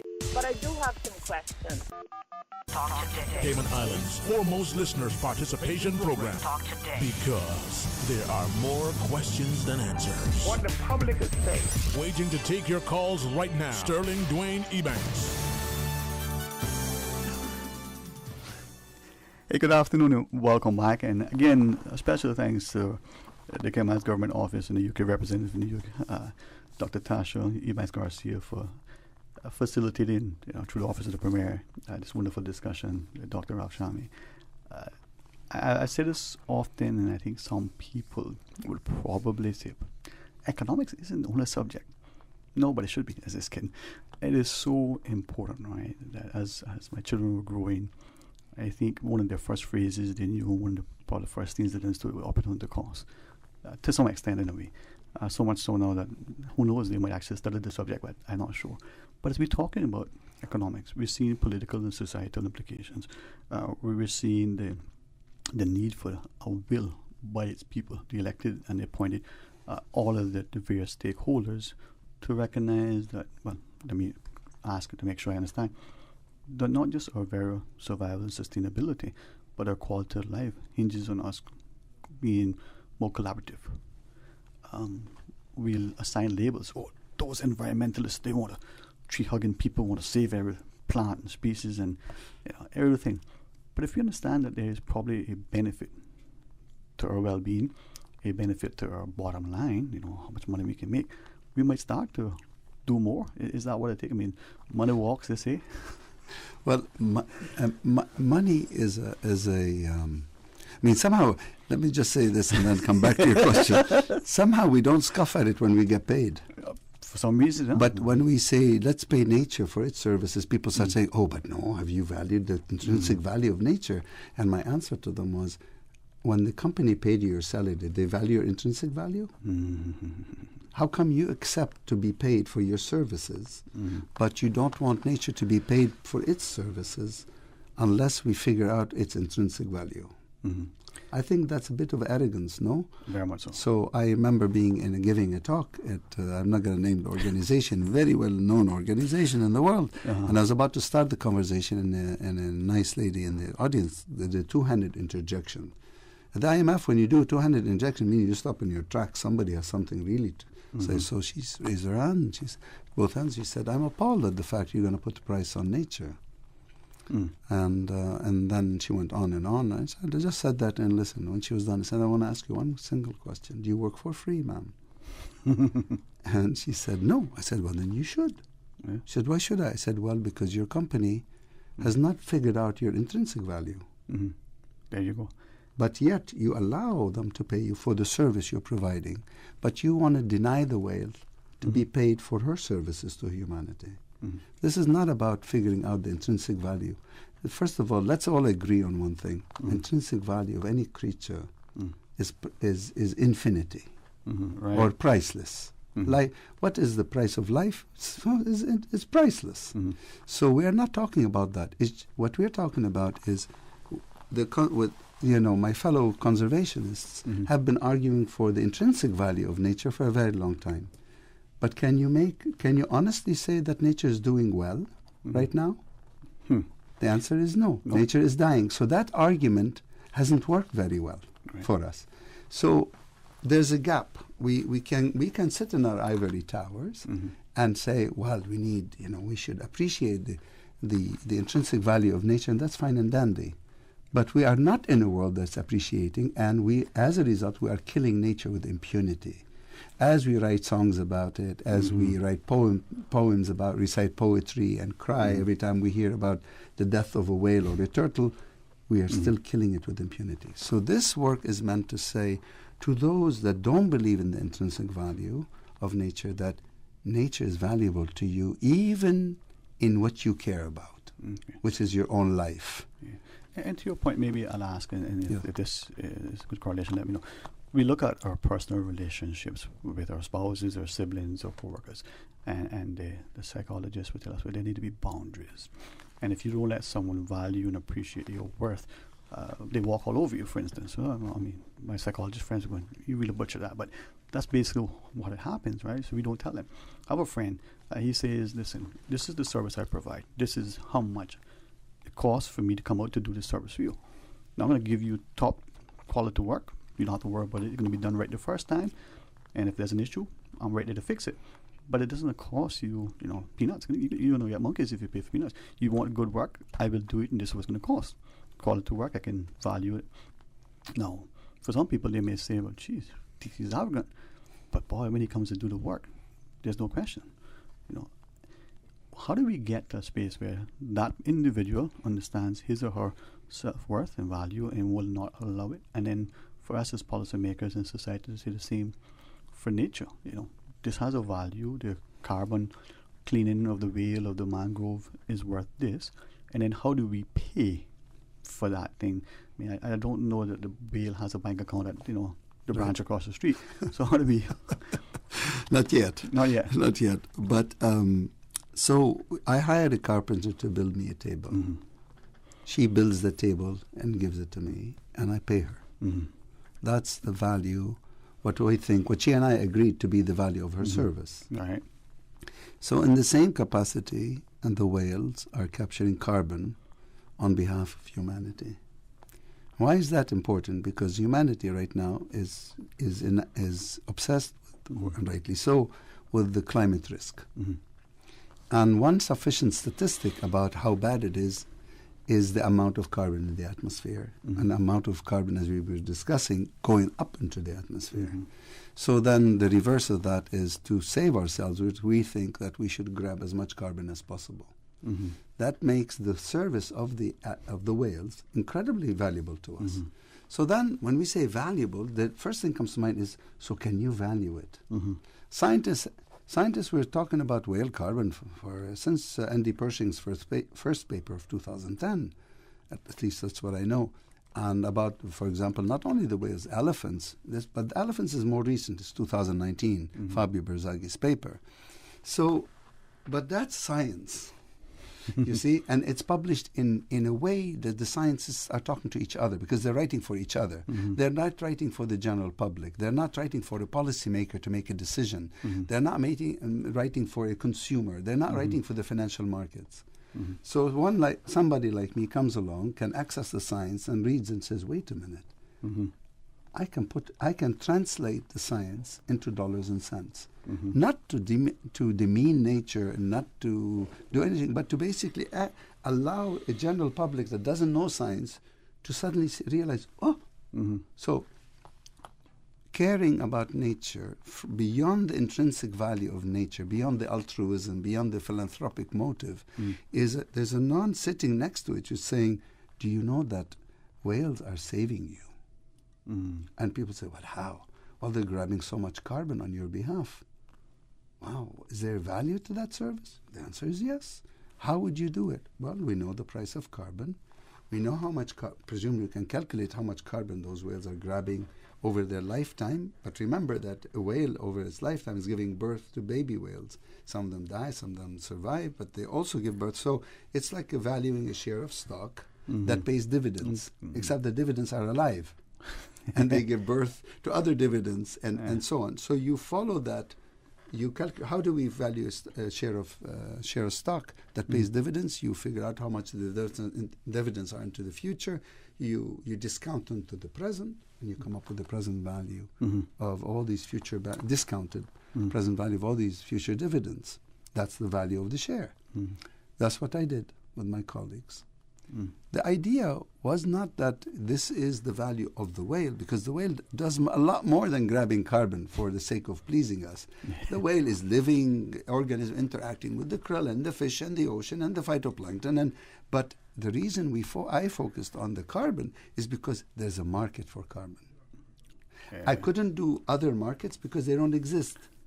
So when people tell me, oh, you didn't account for the relationship between the whale and the krill, I said, well, is there a market? Is there a price? I don't want to make up a price, because if I make up a price, I'll be happy myself, but the financial markets won't pay attention to me. I'm a financial economist. I was speaking to my guild. Yes, Yeah, I wanted to capture someone who's so busy on the Wall Street. This is some of my friends, investment guys, who doesn't even have time to talk to his mother. Okay, I wanted to grab his or her attention, say, hey, do you know how valuable the whale is to you? He's going to say, oh, come on, Ralph, you've been hugging a whale. No, this is a whale that's saving you. And that service is worth to you $3 million. Okay. Now, that's one thing to say. The question is, so what does that mean, really? Aside from wowing me with a big number. By the way, not to focus on whales, we could be talking about salt marshes, seagrass, mangroves, peatland, wetlands, kelp forests. This is new science revealing to us that these, what we call fixed assets, because they don't move, are incredibly valuable alive. See, people have already had a price on nature, but dead nature. Meaning, a tree has no value until you cut it down and you sell it as timber. Or you clear the land to build something. Exactly. So a dead whale, in some countries where they still eat whale meat, I'm not going to name them, the whale would fetch $40,000, $80,000. But if I come around and tell you, if you leave it alone, it's worth $3 million. See, it becomes a value proposition. Do I kill it and I eat its meat and I make $40,000, or leave it alive and well and I make $3 million? You see? And then we can discuss how you make the $3 million, all this stuff. Same thing with the trees. A live tree has value now. Why? Because it's grabbing carbon. Right. Why is that important? Because there's a price on carbon. Right. And that price, I didn't make it up. The market made it up. So let me then ask then, there are those of us, as the individual, as the corporate entity, will give money to something, save the whale, for instance, and we feel good about it, and somehow there's on our balance sheet an offset, or moral balance sheet or financial balance sheet. But how do we ensure that that thing that is happening through the writing the check and the like isn't just lip service and a token gesture? Fantastic. So let's just go back to the philanthropic. What you're describing is philanthropic giving. That has reached its limit. That's why I am here. Because if philanthropy was filling up the gap, the financing gap, you won't need someone like me to come and tell you there's another motive for why you should invest in a whale. So so the model of saying, putting your hat out and going around to companies and saying, please give me money to do, that's predicated on a model that says conservation is a cost. That's always been. So when you go to companies, they always think conservation is cost, or I make money. Either money or conservation. What I'm talking about is conservation is money making. It's a completely different paradigm, because what it says, what is conservation by definition? It's preserving something that you value. In this case, we're trying to preserve a living nature. Up until this work came about, conservation was based on love of nature, or feeling guilty, or trying to satisfy some tax obligation, a tax exemption because of that. This says nothing of the sort. This says this is going to be a money maker also for you. Now how? How are you going to? Well, let's take seagrass, for example. Science, we start with the first pillar, tells us seagrass grabs incredible amount of carbon and sequesters it in its roots forever, as long as seagrass is alive. And how long do seagrass live? They live hundreds and hundreds of years. And with the sea levels rising, they actually continue to grow even more. So wow, so this is an incredible service. Can I value it? Well, yes. How would you value it? Well, you can use a model of how you value a share of stock. Because I'm trying to, so you do that, but you have to realize you're valuing the services of a system that's alive and well and over time. Mm-hmm. So you do the same technique, more or less. There's some issues in mathematics, but you resolve all of that, and you calculate the expected net discounted present value of it. And when we did that for UNAP and Grid Arundel, the answer was $2.3 trillion. Trillion. Trillion, not billion. Not billion. Trillion. Well, almost as much as the U.S. national debt. So now I give you this number, and you say, well, Ralph, what do I do with it? Mm-hmm. Aside from wowing me. I said, wait, there's more. Because seagrass also is a great barrier against flooding. And when you lose seagrass, you have to build a wall. Now your opportunity cost comes in that you've been talking about. Because people ask me, how would you value that? I said, well, where you lost the seagrass, didn't you not build a seawall? Well, that's what the seagrass would have given you for free if you have kept it alive and well. Now that you have lost it, you have to build a wall which you have to maintain, because maintenance is very expensive of a seawall. And you're putting your personal safety at risk. Respectfully, sir, just reminded me of the break. I got to remember now, this class has a certain amount of time for the lecture. When we come back, can we continue that? Absolutely. Can we also talk about things like carrying capacity? And let's look at maybe some of our own natural environment and see how that ties in. All right. Stay tuned and rejoin us after the break. Thank you. From district to district, moving through the waters to Cayman Brac and Little Cayman. Your station, your voice. All things Cayman. One radio, many people. This is home. Radio Cayman in the Cayman Islands. Today's biggest news. Radio Cayman. Your voice, your choice. Local, regional, international. This is Headlines from Radio Cayman's newsroom. Today's biggest news. Police have now formally released the name of the victim in Saturday's water death at Smith's Cove. 75-year-old Eldon Leroy Nixon of Georgetown died after getting into difficulties in the waters around 3 p.m. According to police, he was swimming when he started to have trouble and became unresponsive. He was brought to shore by people on scene and CPR administered, but didn't make it. This is the second water-related death of 2022. In international headlines, complaining that the West is, quote, stuffing Ukraine with weapons, Russia pounded railroad stations and other supply line points across the country as the European Union moved to further punish Moscow for the war today by proposing a ban on oil imports, a crucial source of revenue. Heavy fighting also raged at the Azovstal steel mill in Mariupol, which represents the last pocket of Ukrainian resistance in the ruined southern port city, that according to the mayor. But a Russian official denies Moscow's troops were storming the plant, as Ukrainian commanders claimed a day earlier. Comedian Dave Chappelle was tackled during a performance at the Hollywood Bowl last night. Security guards chased and overpowered the attacker, and Chappelle was able to continue his performance while the man was taken away in an ambulance. Authorities say the assailant was carrying a replica handgun with a knife blade inside. Chappelle was performing his stand-up routine at the amphitheater as part of the Netflix Is a Joke festival when the man rushed on stage and tackled him. Jamie Foxx was in the wings of the stage, and Chappelle thanked him for responding to the attack. Chris Rock was there as well and jokingly asked if the attacker was Will Smith. Those are your headlines. From Radio Cayman's newsroom, I'm April Cummings. For the latest in news and information, follow Radio Cayman on social media, Facebook, Instagram, Twitter. Download the Radio Cayman app or log on to our website, radiocayman.gov.ky. Talk today. But I do have some questions.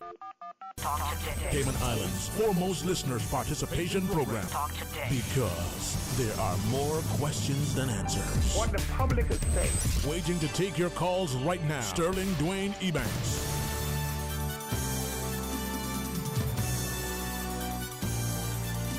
Hey, good afternoon. Welcome back. And thanks again for joining us. And thanks again to Financial Economist Dr. Ralph Shami for joining us. And I'm hoping as people listen that they recognize that this is not just an academic discussion. This is something that is timely. It's happening now. It impacts us in a real way. And for some of us, they say, oh, hit them where it hurts in their pocket. We feel it when the cost of living goes up or a paycheck doesn't go as far. We may ascribe things like, purchasing power, or we may talk about disposable income or all these things. We may understand what that means, but at the end of the day, if you got more month than you have money, you have some challenges, right? So as we speak to this and we look at it, you were sharing how it's becoming through the emerging research, able to value the whale, the mangrove, all the other things, and the seagrass, the soft marshes, and the like, and understand that if you don't do this, there's going to be an immediate need to expend perhaps a large sums of money to do something that, had you not destroyed what you had in the first place, you would have to do. But that seems almost too simple, yet we repeatedly do it. We rip up the mangroves because, well, we need more space for this. We destroy the arable lands. The knock-on effect. How do we get us to understand that this is not just some people saying something because, they're idle and they don't have nothing to do, or they just so taken with nature that they want to see, the parrot in this wild natural habitat. I mean, how do we get there? Well, let's absolve everybody that, and say we didn't know.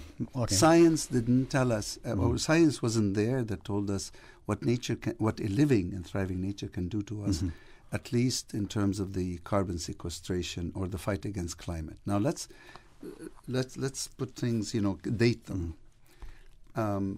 People have been talking about climate change for a very long time, but no one was listening.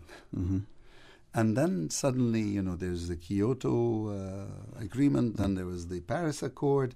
This is when things started to kind of ratchet up, because at that point, 2015, countries made commitments to carbon zero, carbon neutrality, carbon negative, even corporations, which meant suddenly there's a demand for something that will help countries and these companies meet their commitments. So that's demand. But where will the supply, where that service is going to come from? So people always ask me, why now, Ralph? I said, because in the past, the price of carbon was zero, because no one was concerned except for the activists who were kept saying, watch out, but no one was listening. And suddenly, but this happens with a lot of things. You pine and pine, no one's listening. Suddenly there's an inflection point and it takes off. Right. So let's say it took off in the Paris Accord with all the commitment, realization that carbon calamity is upon us. Yeah. Okay. So the price of carbon ticks up and continues to go up at a very fast, in a nonlinear fashion. So people think it's linear. It's highly nonlinear. The price of carbon right before the Ukrainian crisis on the European ETS was almost $110, $120, $115 per ton.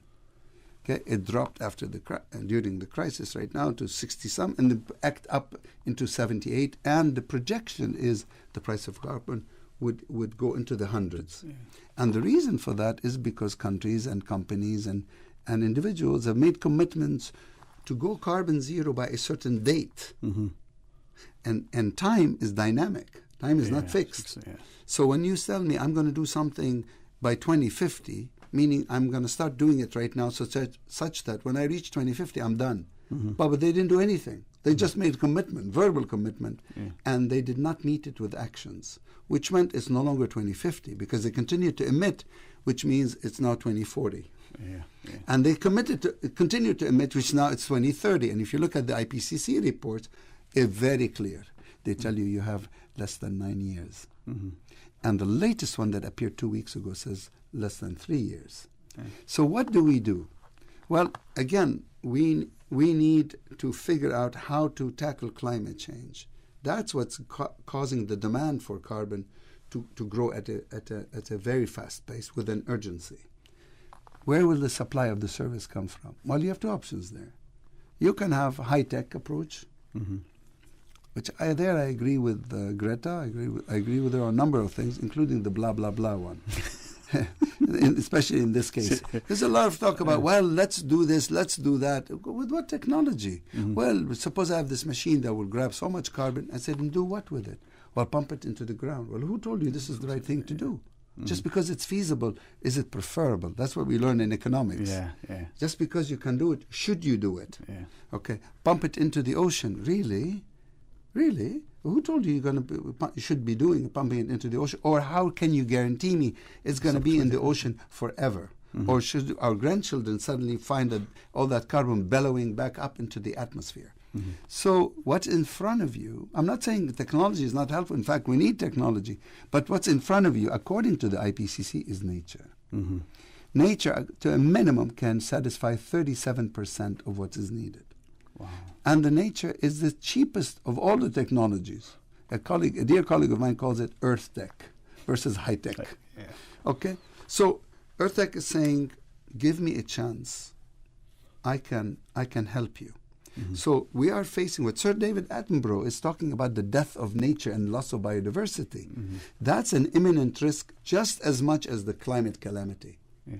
But we are so focused on climate because that's how human thinks. It's just they think like that. Well, it's about climate, it's about grabbing carbon. No, it's also about the death of nature, because when nature dies, what's the use of grabbing all that carbon from the atmosphere? Yeah. So you have two risks that are happening simultaneously. You cannot tackle one without the other. So show me a strategy that can handle both simultaneously. Here's one. You create resilience in nature, and nature rewards you by grabbing carbon on your behalf. Okay. So you achieve two objectives at the same time. Right. But then people say, oh, so you're telling me now give to nature. Then we're back to the philanthropic model. And I say no, because here's what we know, which we didn't know before, is that nature is valuable to you in dollar terms, in your own capital markets, sort of market economy. Yeah. Now, how does that work? Well, I have mangroves, seagrass, salt marsh. Who owns it? Let's say the government owns it. Could be private citizens. Depends on each country. Mm-hmm. Okay. So if I know that the world needs carbon offset. Needs to offset its carbon. Yeah. I can sell you that service, not the mangroves. Mm-hmm. You don't sell the asset. Right. Never. You sell the services of the asset. It's like somebody paying you rent. Yeah. You keep the building, you collect the rent. Voila. So you keep the asset to yourself. Mm. But you say, I'm going to sell you, and for the next, how much? Let's say it's Microsoft. Hey, Microsoft, how much do you need in order to, how much carbon offsets you want to buy? They say, I want to buy 100 tons. Mm-hmm. Okay, I'll sell you 100 tons from my mangroves or seagrass or salt marshes, but you pay me the money, and the money goes to look after the mangroves, because the only way the mangroves will capture carbon is by them being alive and well and thriving. Right. You can't kill them and claim the carbon. No, that doesn't work. Right. If it's seagrass, it's the same thing. If it's salt marshes, it's the same thing. So you get the money from the company that needs to offset its carbon footprint. The money comes in to look after the asset. But wait a minute. There are people living around those assets. Yeah. There are people, these are the local communities, indigenous people living with it. Shouldn't they be part of this? Well, of course. Mm-hmm. If they're the owners of this, the money should come into their pockets. Because they are looking at, because why? Because if they don't, they're going to look at the mangroves as a swamp. And it's more valuable than alive in that case. So somebody comes around and says, let me give you some money. Yeah. And this is, by the way, in England lost 90% of its salt marshes because there was no value for the salt marsh. It was looked at as a swamp. Mm-hmm. So whoever owned it, somebody comes and says, I'll build you a marina. How about a few dollars and a few quids? And you said, okay. Well, you can't blame the guy because he doesn't know. What do you say? A bird in hand's worth two in the bush, right? Absolutely. And rather, so even when Ralph comes around and tells you, well, no, your salt marsh is worth so much, the local community is going to say, this is very good, but this is very frustrating because I have a bird in the hand, I have $10 in my pocket versus you promising me 100 in 5 years. No, I want my money now. This is where economics comes in. Yes. Right. So why now is because the science tells us biodiversity is valuable. But that's a language of science. Right. The financial people like me come around and translate that knowledge into dollars and cents and puts it in front of whoever is the decision maker, saying, decide. Yeah.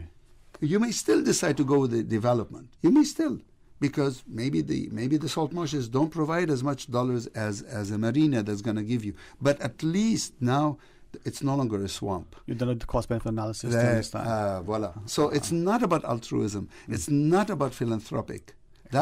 These have been exhausted. I'm talking about dollars, cost-benefit analysis, net present value, net cost, net benefit. You calculate it and you figure out for yourself: should I do it? Shouldn't I do it? In the past, you'd get a development, because I've studied in other countries. Developer would come around and say, okay, all right, I'm going to give you this much money or promise you this much tax revenue, and we need to get rid of these salt marshes here because they're just sitting there. You had no value for the salt marsh. Right. But now, at least you know exactly, you have an annuity coming in from the sale of the carbon. Yeah. In this case, just carbon. Tomorrow is going to be biodiversity because that's where things are going. But let's say carbon because there's a carbon market. So now you can say, wait a minute. Now I got to evaluate. If I leave my salt marshes alone or seagrass or mangroves, they give me this much money on a yearly basis. How much are you going to give me? I'm going to give you a one-time payment of this much, and then I'm going to build a marina. No, sir. I'm residual income. Dr. Yes. If I may ask you that, I wrote down deep wells earlier in our conversation. Not a scientist, and I was intrigued by some stuff I saw published in Australia, for instance. And from the individual to different little experiments. I don't profess to say I understand all. One that struck me, some particular homeowners in a particular parish, or I'm not even sure what they call over there, but a little space and place, decided that they wanted to use a traditional method to take their household water, run it through sand, gravel, certain vegetation, and filter the water. And then to take it one step further, they added a UV filter to it, and then took that water and was able to drink it. And according to what I read, if that's an accurate sort of publication, that water, when tested by the city, was better than what the city water was being supplied to the household. Right? So these two ladies, their background seemed to be science and architecture and the like, and they say, listen, if we can do this for little or no money, why do we need to do what you're asking us to do? It's cheaper, it's better for the environment, it saves us money, it makes us feel good. There are all these wins. Then I reached out to someone here and I said, okay, we put deep wells. Again, don't know to understand the science behind it and whatever. And we dig this thing, the water comes and it goes through, and then it goes in, to our water table or down into the sea. And I keep asking because I'm hearing more and more of us.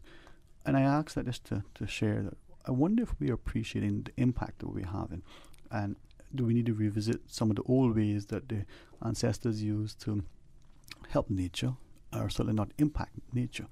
So with the simple example of the deep well and the impact of the environmental consequence by doing this or not doing this, how are we able to now revisit us so that the egos and the arrogance that we have as individuals don't get in the way of best practices? Well, from a sort of a policy perspective, or making the economic argument, if, let's assume for a minute, let's go back to the story. Suppose water was provided freely. Okay? And you knew that there was unlimited supply of water in the world. Would you care to do all of this, to filter it and all this? No. So, but if you knew you had to pay because it's limited, and the supply of water is limited, then you start to think of ways to conserve it, to use it better, right? So to ration its use and so forth. So part of this work is basically saying, what is the true value now of nature in this case? We have gotten into the habit, I don't want to blame the current generation, so I'm going to blame it on the ancestors. Around the 1600s or so, with the Cartesian paradigm, is where I think the dichotomy, the obsession with the mind over the corporeal body. So Descartes was a big fan of that. Actually, people claim that he had such disdain for animals. And Descartes basically said, it's all about the mind, and the body is irrelevant, just houses the mind. So by doing that, eventually humans were divorced from their nature. And I think at that point in time, there were certain very influential writers who basically argued that we were bequeathed nature to tame. Take dominion over it. Absolutely, over animals.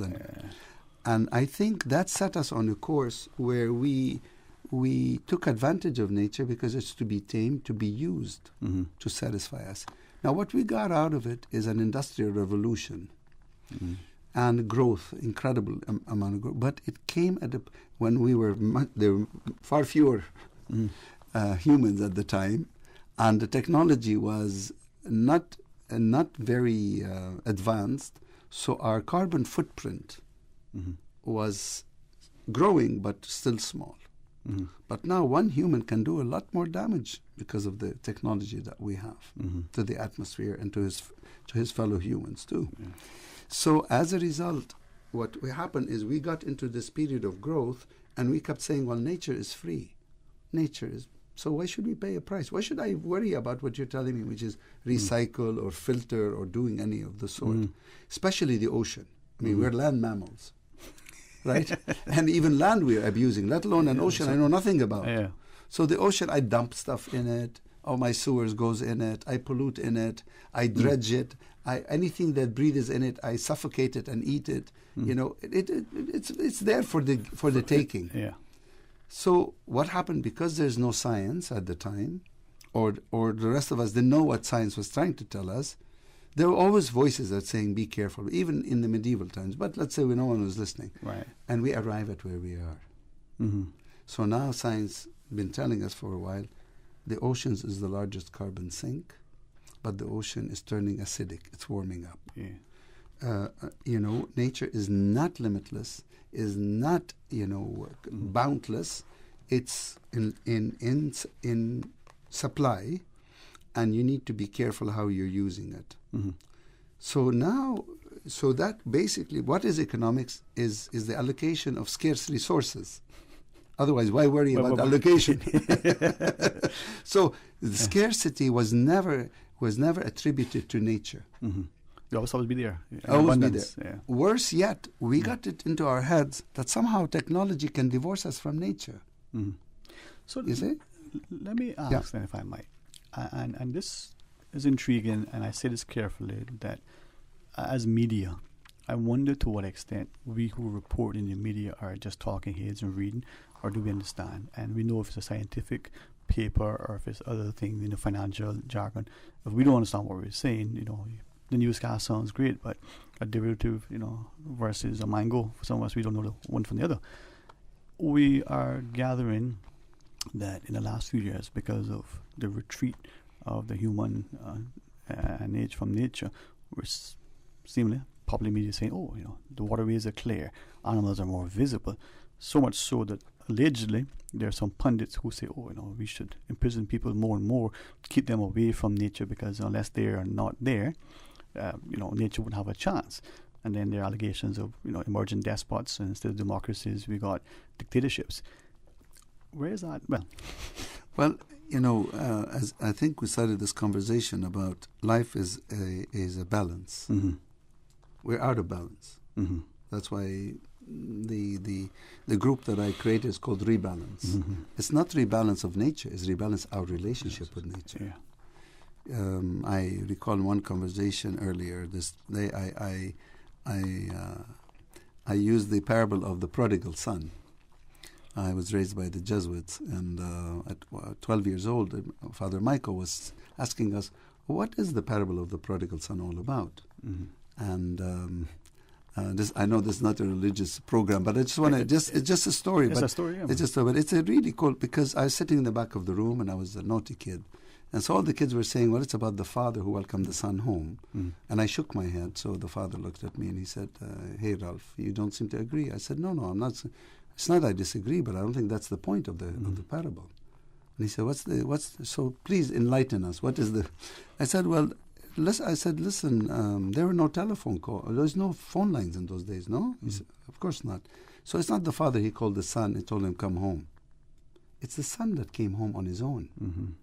He woke up one day and he realized he made a mistake. Now, the father, by definition, is a father. He's always a father. So he will always welcome his son home. So it's not really about the father. It's about the son that realized he made a mistake and came home wiser and more humble. And more willing to give. And more willing to. And the father said, but of course I was always here when you left, and I'm here when you come back. So it's really about the son. So this story is really about us. See, people tell me, you know, can we go extinct? I said, you can see it right now. Really? I said, yeah. Go look at Chernobyl. There's a camera, live camera on Chernobyl before the invasion, and it was showing what happened in Chernobyl after the calamity, after the nuclear calamity. Nature is back. Some animals are back. Humans can never go back. So if you want proof of how it would look like without us, take a look at Chernobyl. No humans can ever go back there. So that proposition of no humans, nature without humans, I guarantee you, this, just like many other species. By the way, we're supposed to lose about 1 million species in our lifetime. Imagine. We can be one of them. We can. Easily. Yeah. But the difference between us and the dinosaurs who ceased to exist is the dinosaurs can't blame themselves for it, because what happened was there was this presumably meteor that hit Earth, turned it that. They could not adapt, they died.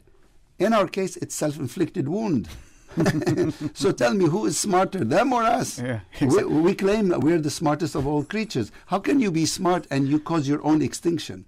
You're not that smart. Yeah. So we need to come home. We need to come home while we still have time to come home, because nature has been telling us for a long time, come home to the only home you've ever known, as Carl Sagan used to say. And with his permission, posthumously, I'll say the only home we will ever know.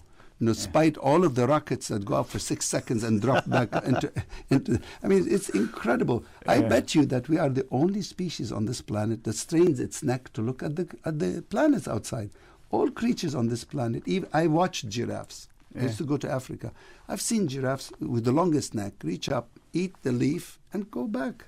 She's happy on this earth of ours, except humans. They're always straining their neck, unhappy with what they have. Yeah. We have to be more humble. Yeah. We have to be more. We have, as my son, 12-year-old, when he was 12 years old, he said, Papa, I think the world needs more empathy. We need more empathy towards each other. We need more empathy towards this beautiful world that we have. Okay? So, now, practically, what do we do? I'm making the case that a living nature is far more valuable. People say, prove it. Well, the science proves it. I can value it. Now I need to take you to the markets. Why the markets? Because if we don't bring the markets into it, it remains a conservation game, a cost proposition and we've reached the limits of it. Right. Bringing the markets into it, but at our terms. We dictate in our terms. Right? We dictate our terms. So we can use now new technologies that we have on this island, on these 3 islands of yours. You have your center of, you have financial center, so we can use fintech technology, we can use blockchain technology, enterprise blockchain, which costs barely anything, to assuage the concerns of the investor that the money is going exactly into the seagrass, to look after the seagrass and to look after the locals who own the seagrass. So I do that because I'm working in Africa and other places where because you have to understand, there's something that the audience should understand. The North, the global North, is where the obsession with the carbon footprint is strongest right now. Right. Why? Because the poor global South is still dealing with COVID and all these other issues, but it's on their minds. But they can't breathe enough, fast enough to be able to deal with this issue. Right. Right. Where the North have pretty much dealing with COVID, but they're focused on the climate. So they want to offset their carbon footprint. A lot of that capital, natural capital or natural assets, I should say, are sitting in the global South. Yeah. The issue now: will the global North pay for a ton of carbon the same amount they would pay for a ton of carbon among them? Yeah. In Europe, it's $80. Is it $80 for the Africans? No. I know for a fact that African countries that are selling their carbon, they're getting $11. Yeah, 10% in some cases. No, exactly. Now, why? Because what the global North is saying to the global South, in this case, we don't trust your governance. Okay, we're worried that money is going to go into the coffers of somebody. No trace of it. Okay, that's true in some cases, I'm sure. But can we fix the problem? That's what I'm interested in. I don't want to point fingers. I'm interested in fixing. Turns out that we can use technology to do so. Blockchain technology is one such. I'm sure there are others that can create transparency, verifiability, and therefore trust. The smart contracts would be with the local communities, that basically the money goes in to look after these local communities through sustainable income. But that proposition, what does, it tells you now conservation is no longer a cost proposition. Conservation becomes a source of capital for sustainable and shared development. Wow. We're going to final break, a few minutes of your time when we return. I mean, this has been not just enlightening, educating, informative, but truly engaging. So I want to say thanks publicly. Thank you. We'll pause for a quick break and we'll come back just a few more seconds and maybe some closing thoughts from Dr. Ralph. Please stay tuned. Busy, busy, busy. Feel like there's not just enough hours in the day.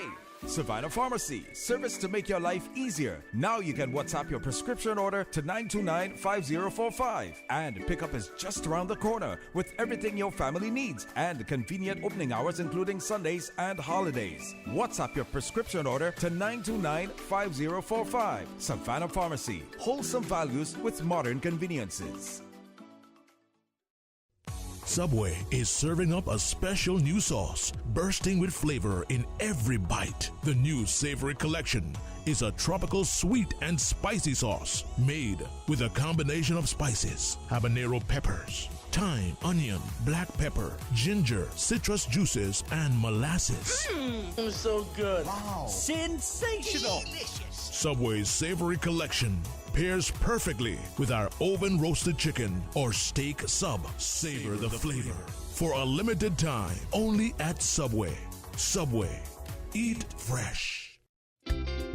For medical lab services in Cayman, go straight to MedLab. Blood test, x-ray, and mammogram, all of that is MedLab. Affordable fees and friendly service, a full professional team. MedLab is always comfortable, MedLab is always clean. For medical lab services in Cayman, MedLab. Call 949-7331 and ask about MedLab's new state-of-the-art digital mammogram machine. We think it's time you crossed over to a new vehicle. And with the Toyota Corolla Cross now at Valuemed Motors, you have plenty of reasons to make the switch. The crossover body and hybrid engine is a sleek design in a sturdy structure with a spacious interior that opens to extensive cargo space. Stuck in traffic? The high-performance self-charging hybrid system automatically switches between gas and electric vehicle mode, helping you lower both fuel costs and carbon emissions. The Corolla Cross has full LED lighting inside and out, an integrated display audio system with energy monitor, and a dual-zone climate control system to ensure comfort for all. Test drive the new Toyota Corolla Cross Hybrid today at Valuemed Motors, Walkers Road. Talk today. But I do have some questions. Talk today. Cayman Islands' foremost listeners participation program. Talk today. Because there are more questions than answers. What the public is saying. Waiting to take your calls right now. Sterling Dwayne Ebanks.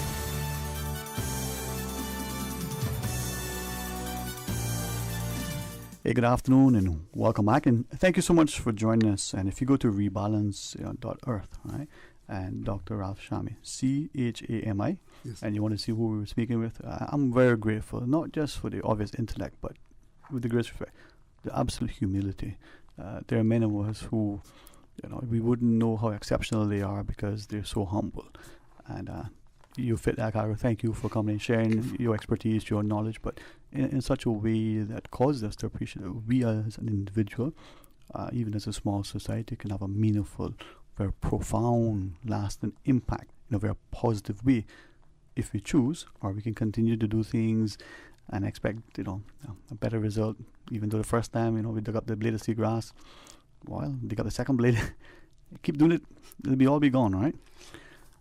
In closing, if I can then ask you, I say this carefully because I found it to be very offensive, and you can chastise me as the professor in the class, and I'm just a student.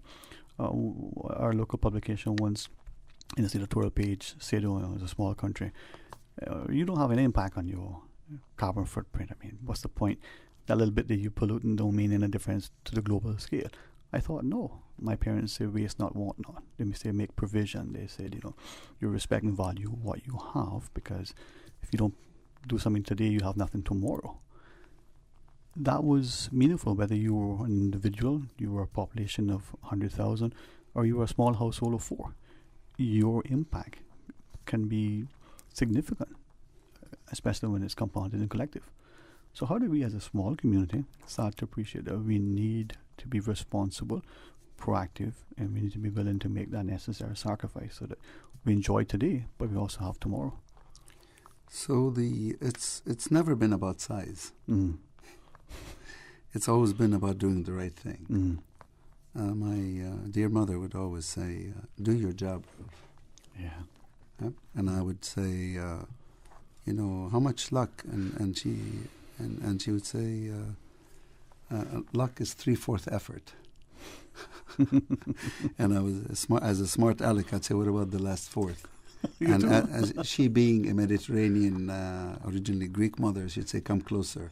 Now, when a mom tells you come closer, you hedge your bets. You're not sure. There must be assistance.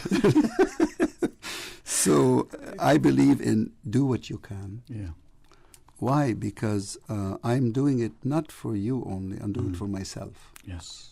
I have to live with myself. Mm-hmm. I have a son, and I have to tell him, do the right thing. The question is the father practicing what he's preaching? Mm-hmm. Right? So but not only that, there's something called demonstration effect. Mm. If a small island, let's say a hypothetical small island, takes an action of the kind where the island says, we're going to change the way we're doing our business such that it's nature positive, and we're going to gear everything. Mm. But it's not we're sacrificing something. No, we're rethinking the way we do things such that things are really sustainable. Mm-hmm. And we're going to generate so much wealth that is really shared. Mm-hmm. That would galvanize the whole earth, because what's happening right now, in my view, people are looking for a new vision of how to live for tomorrow. Mm-hmm. We all know that the current system is bankrupt. Otherwise, we won't be here. Mm-hmm. So we cannot do same old, same old. Question is, well, then what is the vision of tomorrow for tomorrow? You're asking people to sacrifice. You're asking people to wear masks. You're asking people to do all kinds of things. For what purpose? What ultimately is the vision of tomorrow? That's what I've been working on, which is the vision is simple. It's what our ancestors already knew. Mm-hmm. They knew. I once presented, believe it or not, IMF person presenting with a tribal Indian chief, and we agreed. Wow. And he said, he said a beautiful statement. I am not doing a good job of paraphrasing, but basically he said, we learned to walk this earth softly. Yeah. And at the end we agreed, and the moderator said, wow, when an IMF mission chief agrees with an Indian tribal chief, there's hope for humanity. So we do agree that we need to come home. And that doesn't mean we go, we somehow, people think that, Ralph is saying we should go and live in a tree or back in the cave. No, not at all. Not at all. Nature's not asking you to do that either. Mm-hmm. What nature is saying is, I am not an afterthought. Yeah. I am not an externality.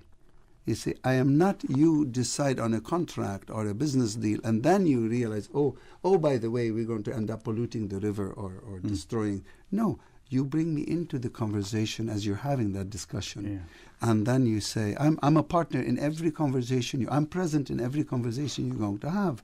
So you'll still build what you need to build. It's just you're going to build it differently. Yeah. And this is where the innovation comes.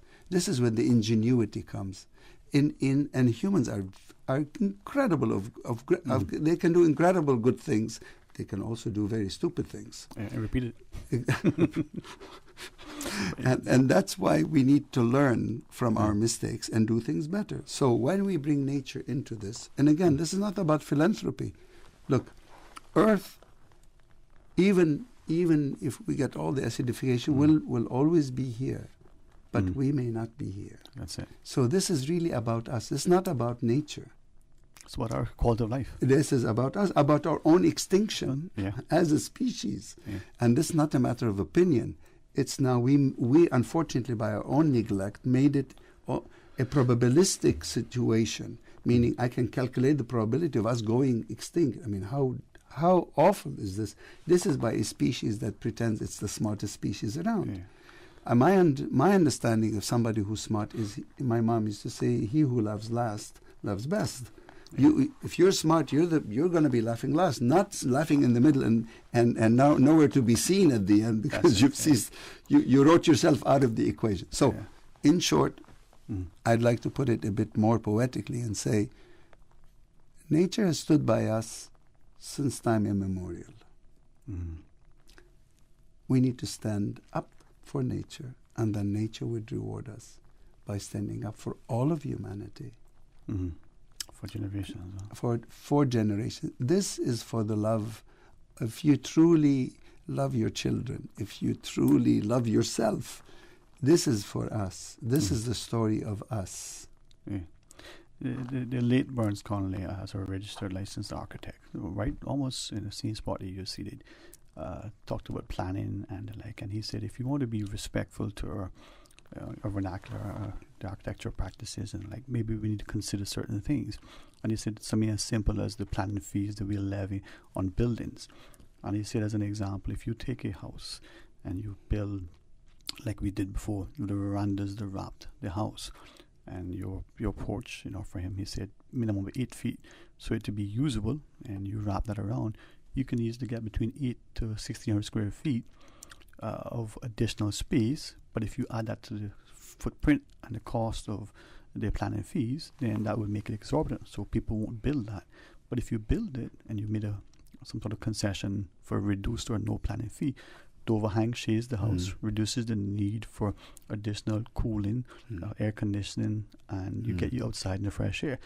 As he was talking to that years ago, it made me just think, do we need to rethink our approach to how we build, how we assess the cost in terms of the administrative fees that we apply to make that space not only habitable, but make it attractive and financially feasible for someone to invest in that extra 8 feet of veranda, and then the aesthetic is one that suits what you have. So you've reminded us of a lot. It was an honor, sir. It truly was. I enjoyed it tremendously. Thank you. The honor is all mine. I'm delighted to be here, to be asked to share this knowledge with the public. And so thank you for that opportunity. Well, I trust that you will not only continue to enjoy your visit here, it'll be very safe and rewarding. The hospitality will be extended, and maybe you'll return again and again. And I know you're in good company with Dr. Tasha, so it's all good. Thank you so much. Thank you very much, sir. Thank you. All right, to our listeners, and this is why I champion economics, and maybe tomorrow I'll tell you more, but in light of the time, thank you to Mr. Fox for giving us a few extra minutes. Until tomorrow, be blessed. Talk Today is brought to you by Subway, open 24 hours in Countryside, Anderson Square in Georgetown, and Centennial Towers in West Bay. And by the Ministry of District Administration, Tourism and Transport. Explore your history, explore your land, explore your sister islands. MedLab in Smith Road Plaza, your complete medical laboratory solution. Call 949-7331. And Savannah Pharmacy in Countryside Shopping Village, convenient opening hours including Sundays and holidays.